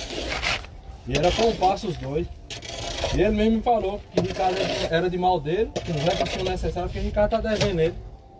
Devendo acho que...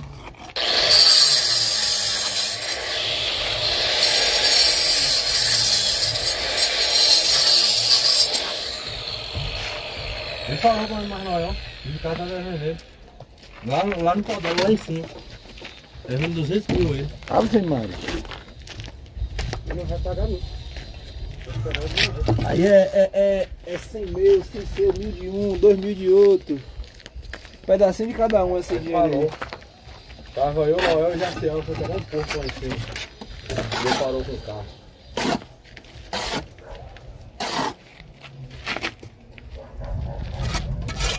Quem vai votar em Lula? Que não vota não, pô, aqui no Brasil não. Lula lá. Vai transferir o título dele pra Vai cá. transferir pra cá? Sim.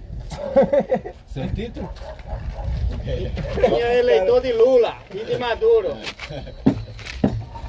Eu estava em Venezuela quando Chávez estava vivo. Eu morava lá em 2001 e 2002.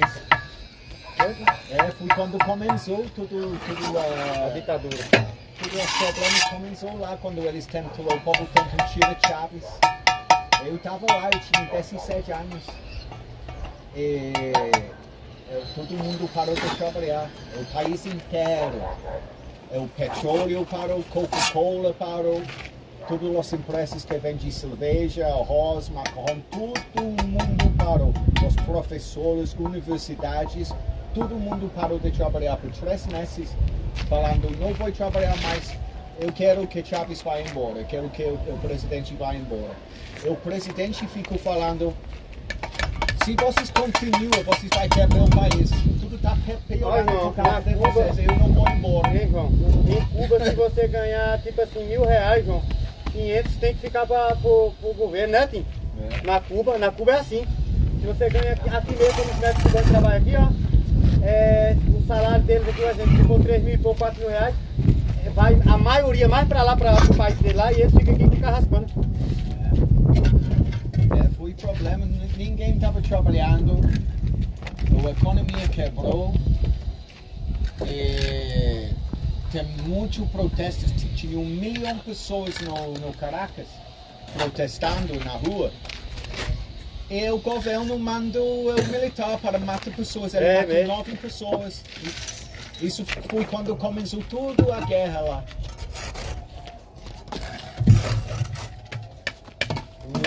O destino de Maduro aí vai ser que nem o destino de Saddam Hussein. O cara vai torar. Vai. Ele é narcotráfico, ele vende cocaína. Assim que o país funciona agora, ele mora sobre cocaína.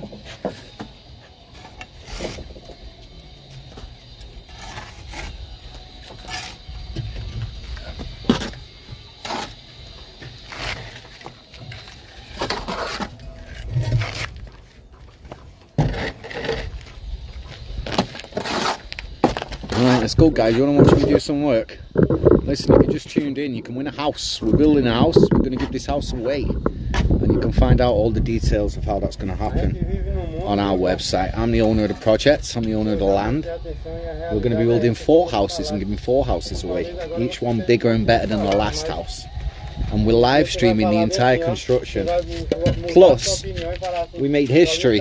We're the first ever meme coin project with a notarized declaration, a public declaration under Brazilian law, which means I'm doxxed, so if I don't give you the house, you can sue me. Anyway, I'm gonna do some work, enjoy the show. A maioria das pessoas se mata hoje e entra em depressão, viu? É porque não sabe segurar a onda. Você alimenta, como a gente tá falando, você próprio se alimenta numa esperança e na frente você toma no caneco. Não pode. Mas quem é o culpado? Todo mundo. Eu não vou falar 100%. É zero expectativa, pô, em todo nada. Todo mundo que entra com a cara e a coragem. Confiar só em Deus, coisa, viu? Só toma decepção. E aí agora vamos falar, mas eu não sabia como. Como é que eu venho vivendo uma vida com uma pessoa e eu tô vendo que eu tô sendo errado, que eu ainda tô ajudando essa pessoa. João, o bicho tá magoado, tá machucado também pelo Não, visto. Tá machucado. Eu não perdi nada em relacionamento. Tu falou que eu lembrava até a última música que eu vi com a mulher, pai. Como é que não? Ah, pera isso, velho. Cada coisa que eu me sabe a única coisa que eu me lamento que eu perdi? Foi meu tempo e minha esperança. Aí. Eu não perdi nada e um bocado aí que sai. Hã? Toma cuidado aí. Eu não perdi nada. Quem perdeu é. Mas eu ainda tô sendo forte e um bocado que não é forte. Hã? Tá sendo forte. Eu é. Ih, tem que ser forte. Eu é que ó, eu entro ali pra dentro de casinha ali, dentro naquele sofá ali, ó. Subo ali na laje, olha que meus pau velho que tá na porta ainda. E um bocado que hora dessa tá ainda. No pau do urubu. Eu não tenho nada a perder mais.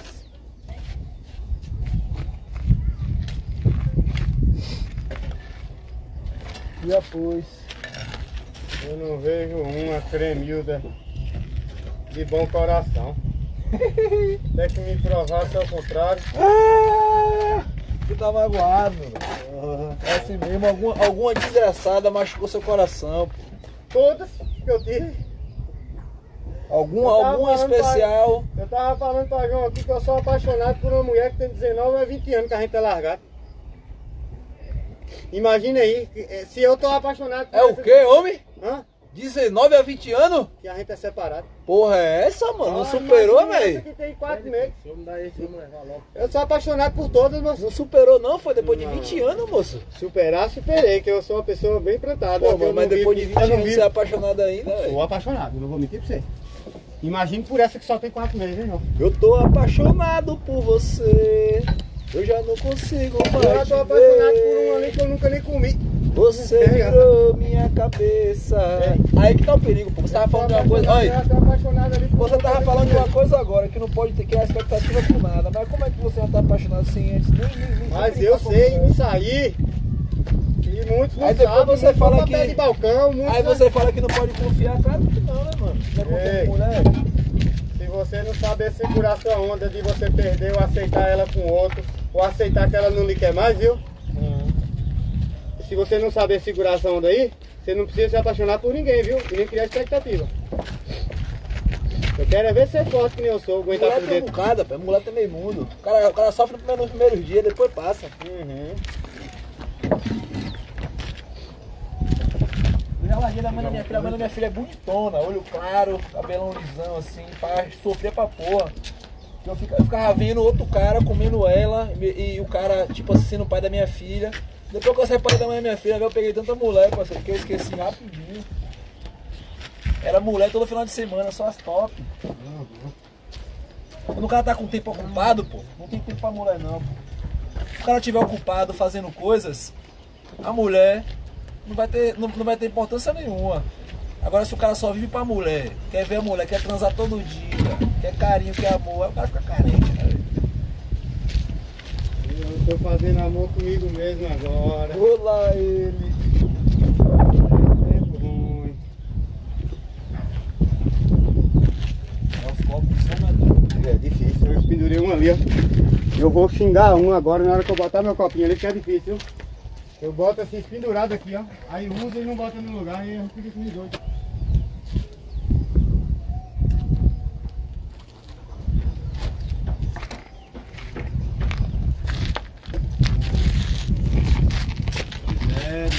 Fiquinha apaixonado, Aonde tinha malaca. é apaixonado. O negócio de tinha só furar as tchecas. Nada mais, né, gente? O negócio de se apaixonar, foca em paixão.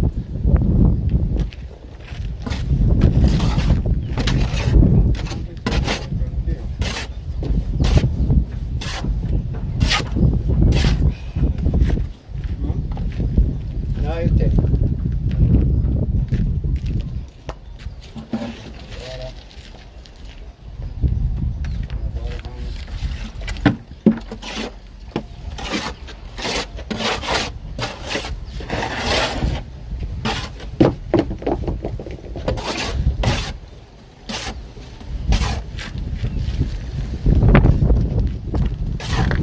What's going on, guys? We're flying. We are legit flying.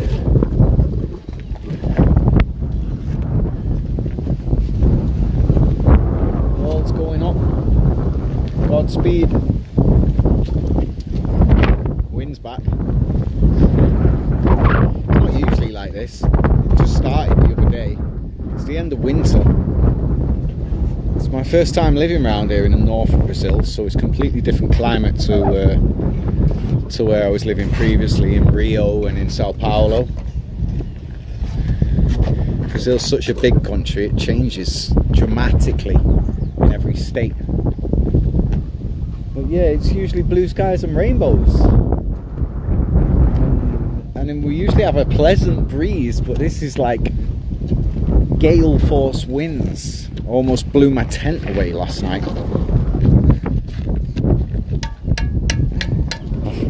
I was literally sat in there and it was just like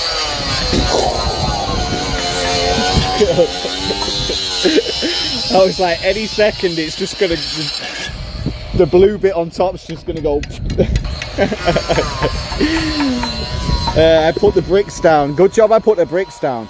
And I set the tent up literally in the dark as well. I posted a video. It's going dark just as I was setting up the tent. We've got loud saws now.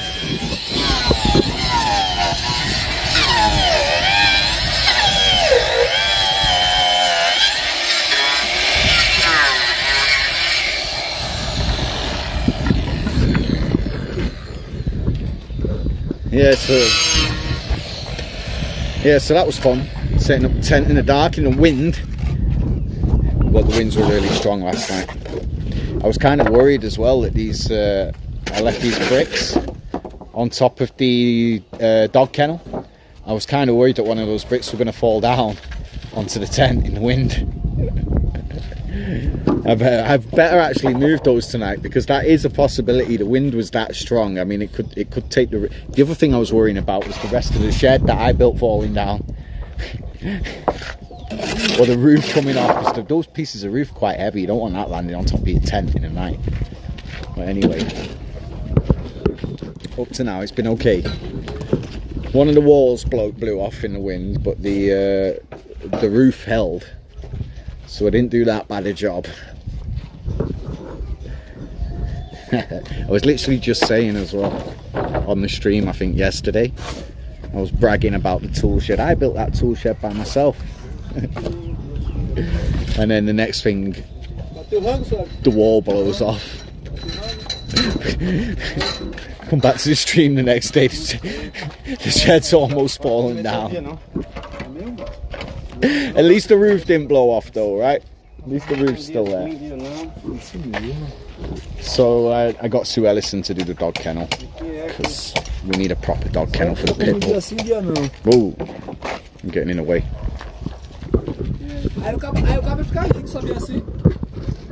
Os caras só se alimentam um dia sim, um dia não. O cara come misogrando, em vez de comer 30 dias, come só 15. Opa aí.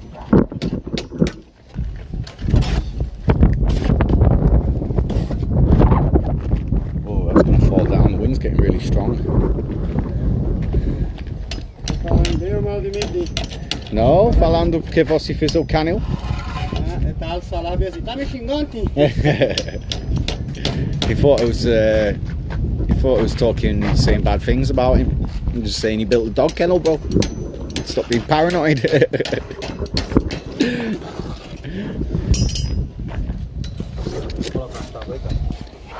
So guys, if you're just tuning in, tallest waterfall in Brazil, just up there on the other side of that mountain peak.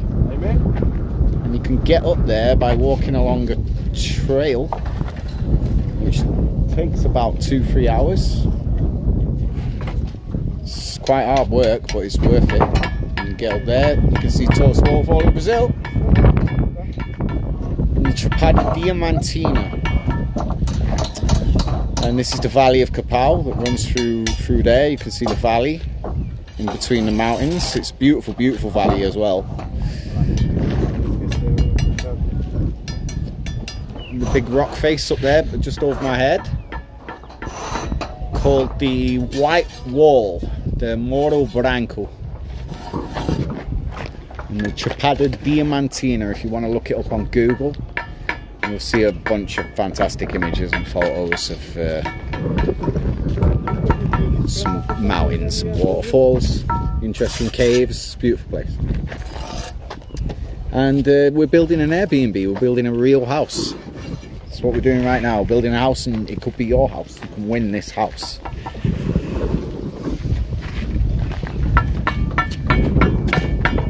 And we're flying. It's not looking like much now, but it's going to be a beautiful house, guys. It's going to be a beautiful house. The boys are flying. So if you want to know how you can win, check out our website. All the details are on there. And make sure you follow us on X. This is now day 28 of the project. We spent most of the project so far doing the foundation, which was the biggest part of the job. And it's the biggest part of any construction job at all.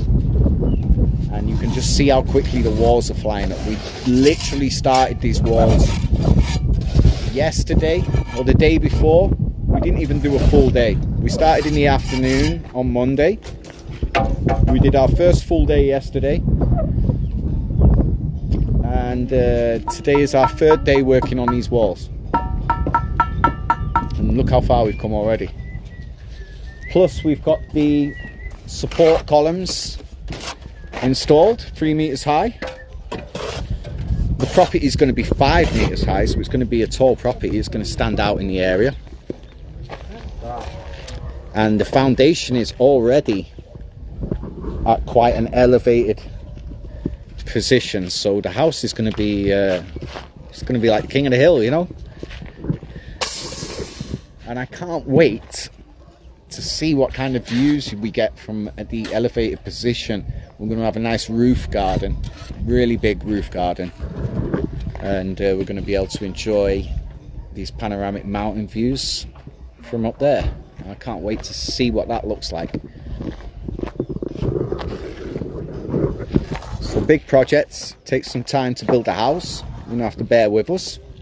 In a few weeks' time, this will start to look amazing, and you'll see.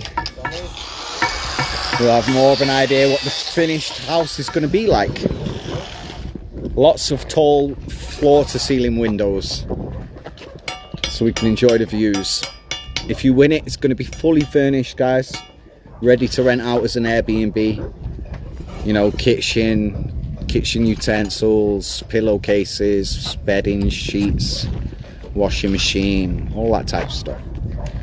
If you don't want the hassle of managing an Airbnb in Brazil, we'll buy it off you at market value, get it appraised, and we'll buy it off you. It's all the details are in the website anyway, so just check that out.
Awesome. Soon it looks like I'm gonna have a bathroom, or at least we can start installing a bathroom. That's a top priority now, because my life will be almost perfect. I'm going to be living in a tent on the building site until the project's finished, but with a bathroom it's going to make a big difference. So that's a priority to get that done at the moment for me.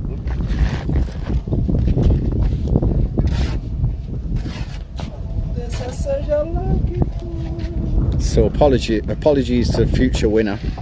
I am going to take a shit in the bathroom before you win, just so you know.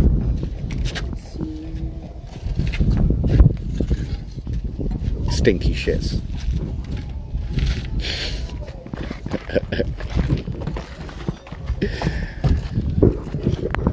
Ricardo's flying today.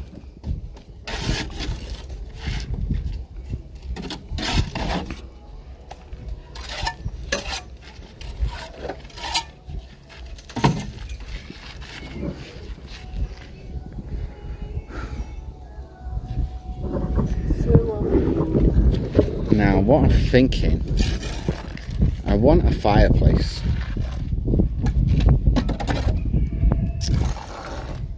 But might not be very practical. So I'm thinking of getting one of those little, they're like little furnaces, like a little iron furnace that you put the wood into, and it's, you know, then it just heats your house up. What are they called? It's a furnace, right? I'm thinking of getting one of those instead of an open fireplace, although an open fireplace would be really nice. It might not be practical.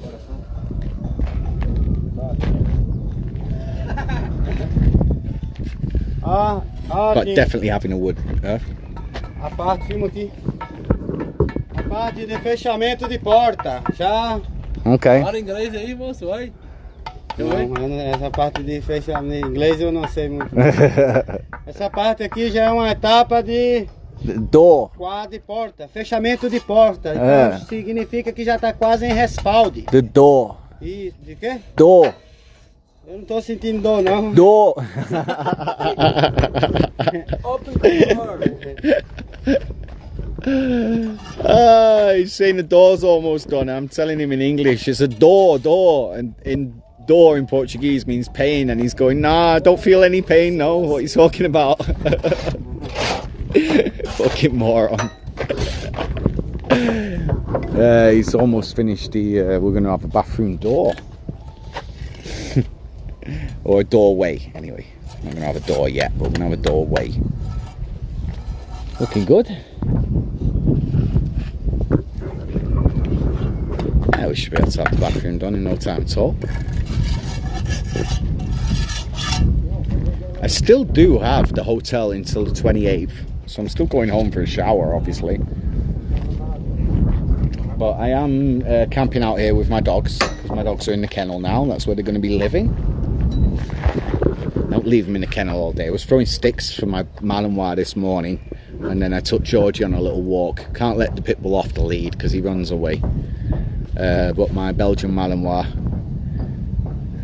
play with him every day, a couple of times a day. Throw a stick about 20 or 30 times. Just to even get him slightly tired.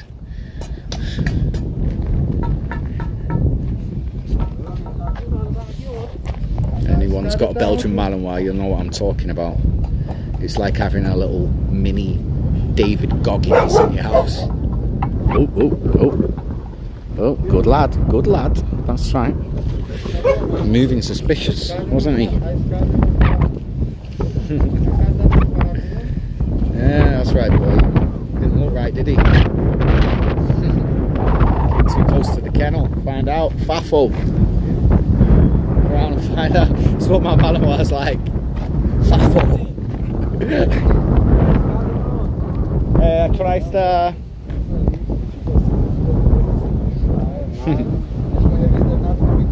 Anyway, what was I saying? Yeah, so I'm camping out now with my boys. My boys are in the kennel. They like it much better here than in the hotel anyway. They're on their own in the hotel a lot while I was working. So at least they're with me all day and all night now as well. I'm camping out here. So at least up until the 28th, I can still go on back to the hotel and get a shower. And we're working on the bathroom ASAP.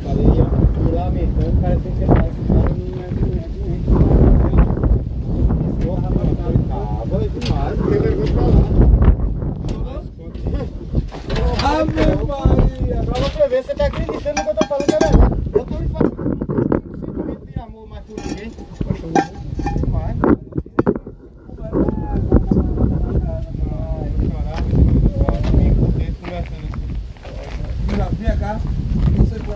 alguma coisa assim, tipo assim, não, né? Um cara aqui se trata. Esse aqui tem hora que a melodia fala, ó, eu não aguento não, não sei não. Ele fala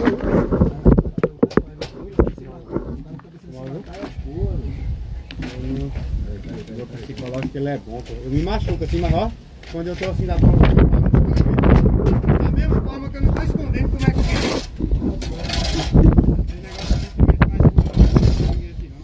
tem um dó de quem tem, viu?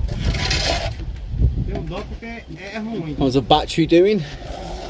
33%. Look at that. One of the best numbers in numerology, number 33. It's a sign. I'm seeing good numbers all of the time. Every time I open my pump phone, I see 88. Number of money, if anybody's wondering, number 8. Nothing but bullish signs everywhere and all around us. So, just tuning in. Building a house, guys, you can win this house. Building an Airbnb. We're in a beautiful national park in the north of Brazil. Trust me, you want to win an Airbnb here. We're near to one of the tallest waterfalls in Brazil. I believe it might actually be the tallest or the second tallest. We're in the Chapada Diamantina, which has a very interesting mining history. One of the top producers of diamonds in the world once upon a time. And yeah, it's basically you're going to win $10,000 to $15,000 a year, maybe even $20,000 a year passive income as an Airbnb. So it's a good price, and we're giving away 4 houses. We've got 4 Airbnbs to build. I got much more land back over there to build on. I've got 500 square meters in total. So I divided in 4, cut you out a little 125 meter patch. The next property is going to be bigger than the first one and better than the first one. And the final property, the 4th house, we're going to build somebody's dream home. So stay tuned for that. We're a good few months away from that happening, but we'll see how the project progresses, and I can hire more staff, more workers, and get these builds done faster, get these bricks laid even quicker. And you've seen how these 3 are flying. These walls have flown up since yesterday, so it's not going to take us as long as you might think to get this project finished, or at least looking like something special where you can really see the vision, you know. That's really going to be happening when the window frames go up, the floor to ceiling window frames. That's really going to let people know that this is a serious project. This is going to be a beautiful house, the type of house that I might want to win and live in. So we're serious. We made a notarized public declaration under Brazilian law, so don't forget to check that out. Proof is all on our website, and we're live streaming this every day on multiple platforms, currently on X, YouTube. Shout out to all the YouTube viewers, make sure you follow us, and we're also on Pump Fun, and soon to come more platforms, TikTok, maybe Instagram, Twitch. More improvements to come, so stay tuned, guys. I'm kind of tired right now. It's 11:30. It's almost lunchtime for us, so we will be going for a lunch break soon, and then we'll be back streaming at around lunchtime EST, or between 12 and 1 EST. So make sure you tune back in.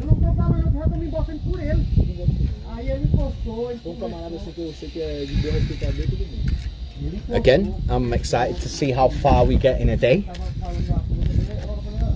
and it's going to be interesting to see how these columns are going to go up. These columns that are going to support the walls. We're doing concrete columns on that side, but the rest of the house is going to be wooden columns.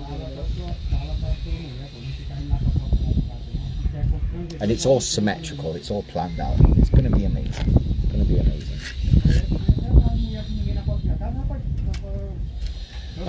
boys are having a cigarette break, and I think I will do the same. So just enjoy the show for the next few minutes. We're going to be closing it down for lunch anyway pretty soon. Make sure you follow us. Make sure you check out our website. Make sure you follow us on X for more updates. We go live every day. And we'll be back after lunch for sure, so tune in.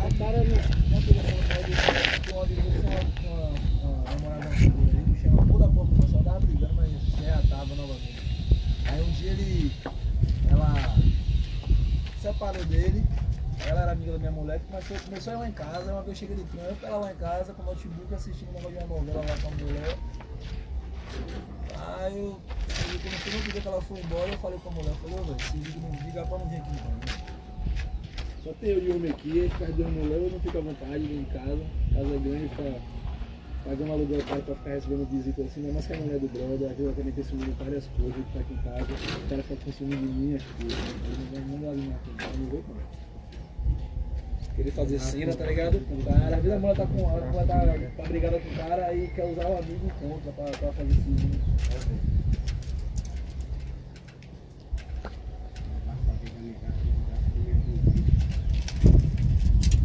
Quem tem amizade com mulher é cabeleireiro. Cabeleireiro e viado.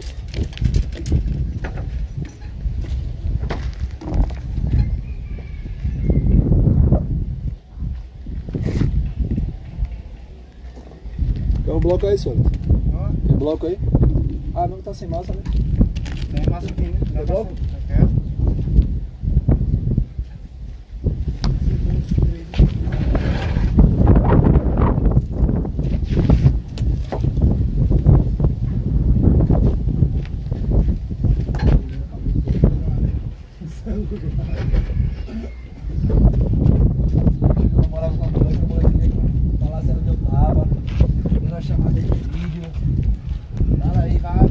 Você tá onde? Tá trabalhando?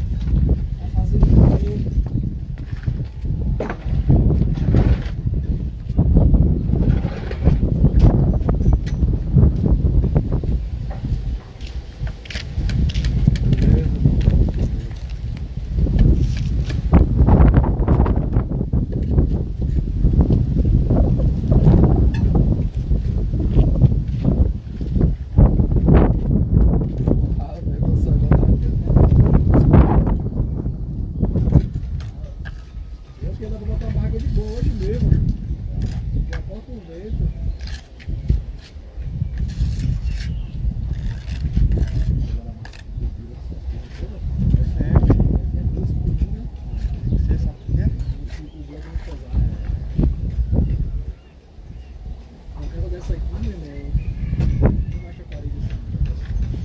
Racha por causa do peso.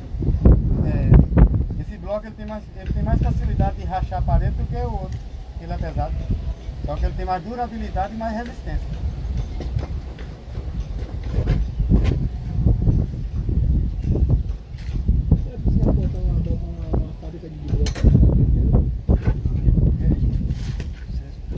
Só não vai achar muita mão de obra.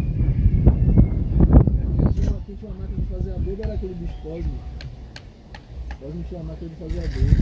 Não é adobo, não é tijolinho ecológico. Tijolinho ecológico, né? Acho que tijolinho ecológico não é adobo, não? Não era dele, não.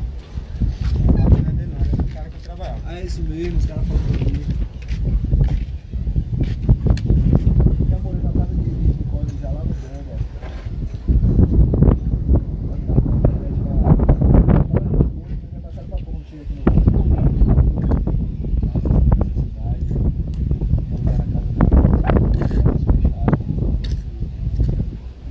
Internet, o bicho me deu a senha da vizinha. E aí às vezes a internet pegava, às vezes não pegava. Eu falei, tirou, velho, quero botar a internet na casa. Eu fui lá ver na giração, tava ganhando aquela 1 mês, 400 e pouco reais. Aí a mulher falou que só podia religar a conta se ele cancelasse lá e pagasse. Tem um pouquinho de água ali, não? Fora isso, ainda tem que fazer.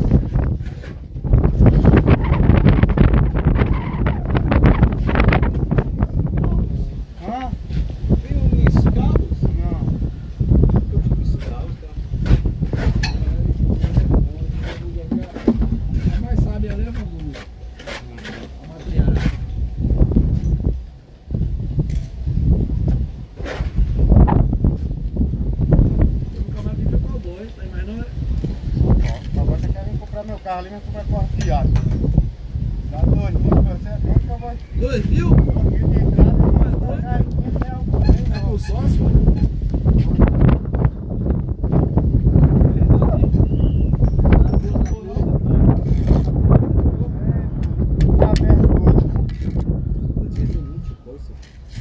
Se você tá com o telefone na mão, o telefone faz isso, a pessoa tá distraída. Que marca é, Tim? Ótimo. Vai ao redor da casa assim. A gente tá indo então, ele também é redor. Tá dentro de nenhum bloco desse não, uma vez? Dentro da barraca. Foi tudo o bloco, já foi pra parede. O Ratinho pegou a lixadeira zerada. Vai, tá aquela lixadeira amanhã pra gente testar ela. Pra gente limpar as ferramentas, o carrinho, a enxada.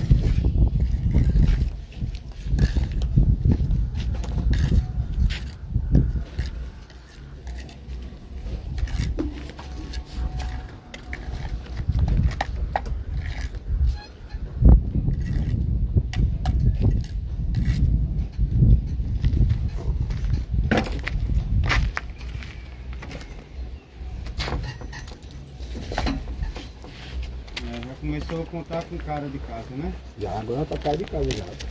Vai trabalho, vai todo mundo. Vai trabalho. Eu vou ficar relaxado. O cara botar um vaso, dá pra botar um cagão já, né? Uma água. Posso ter papo também. Não, tem que curtir a água. Você vai fazer isso aí quando? Depois da água.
Acabou aqui o café?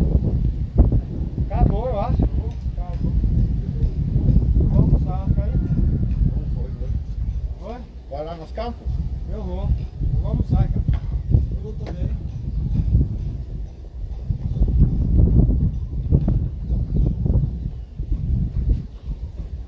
Vamos, Sati? Oi. Tô vendo que termina muito pouco.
Right guys, it's lunchtime.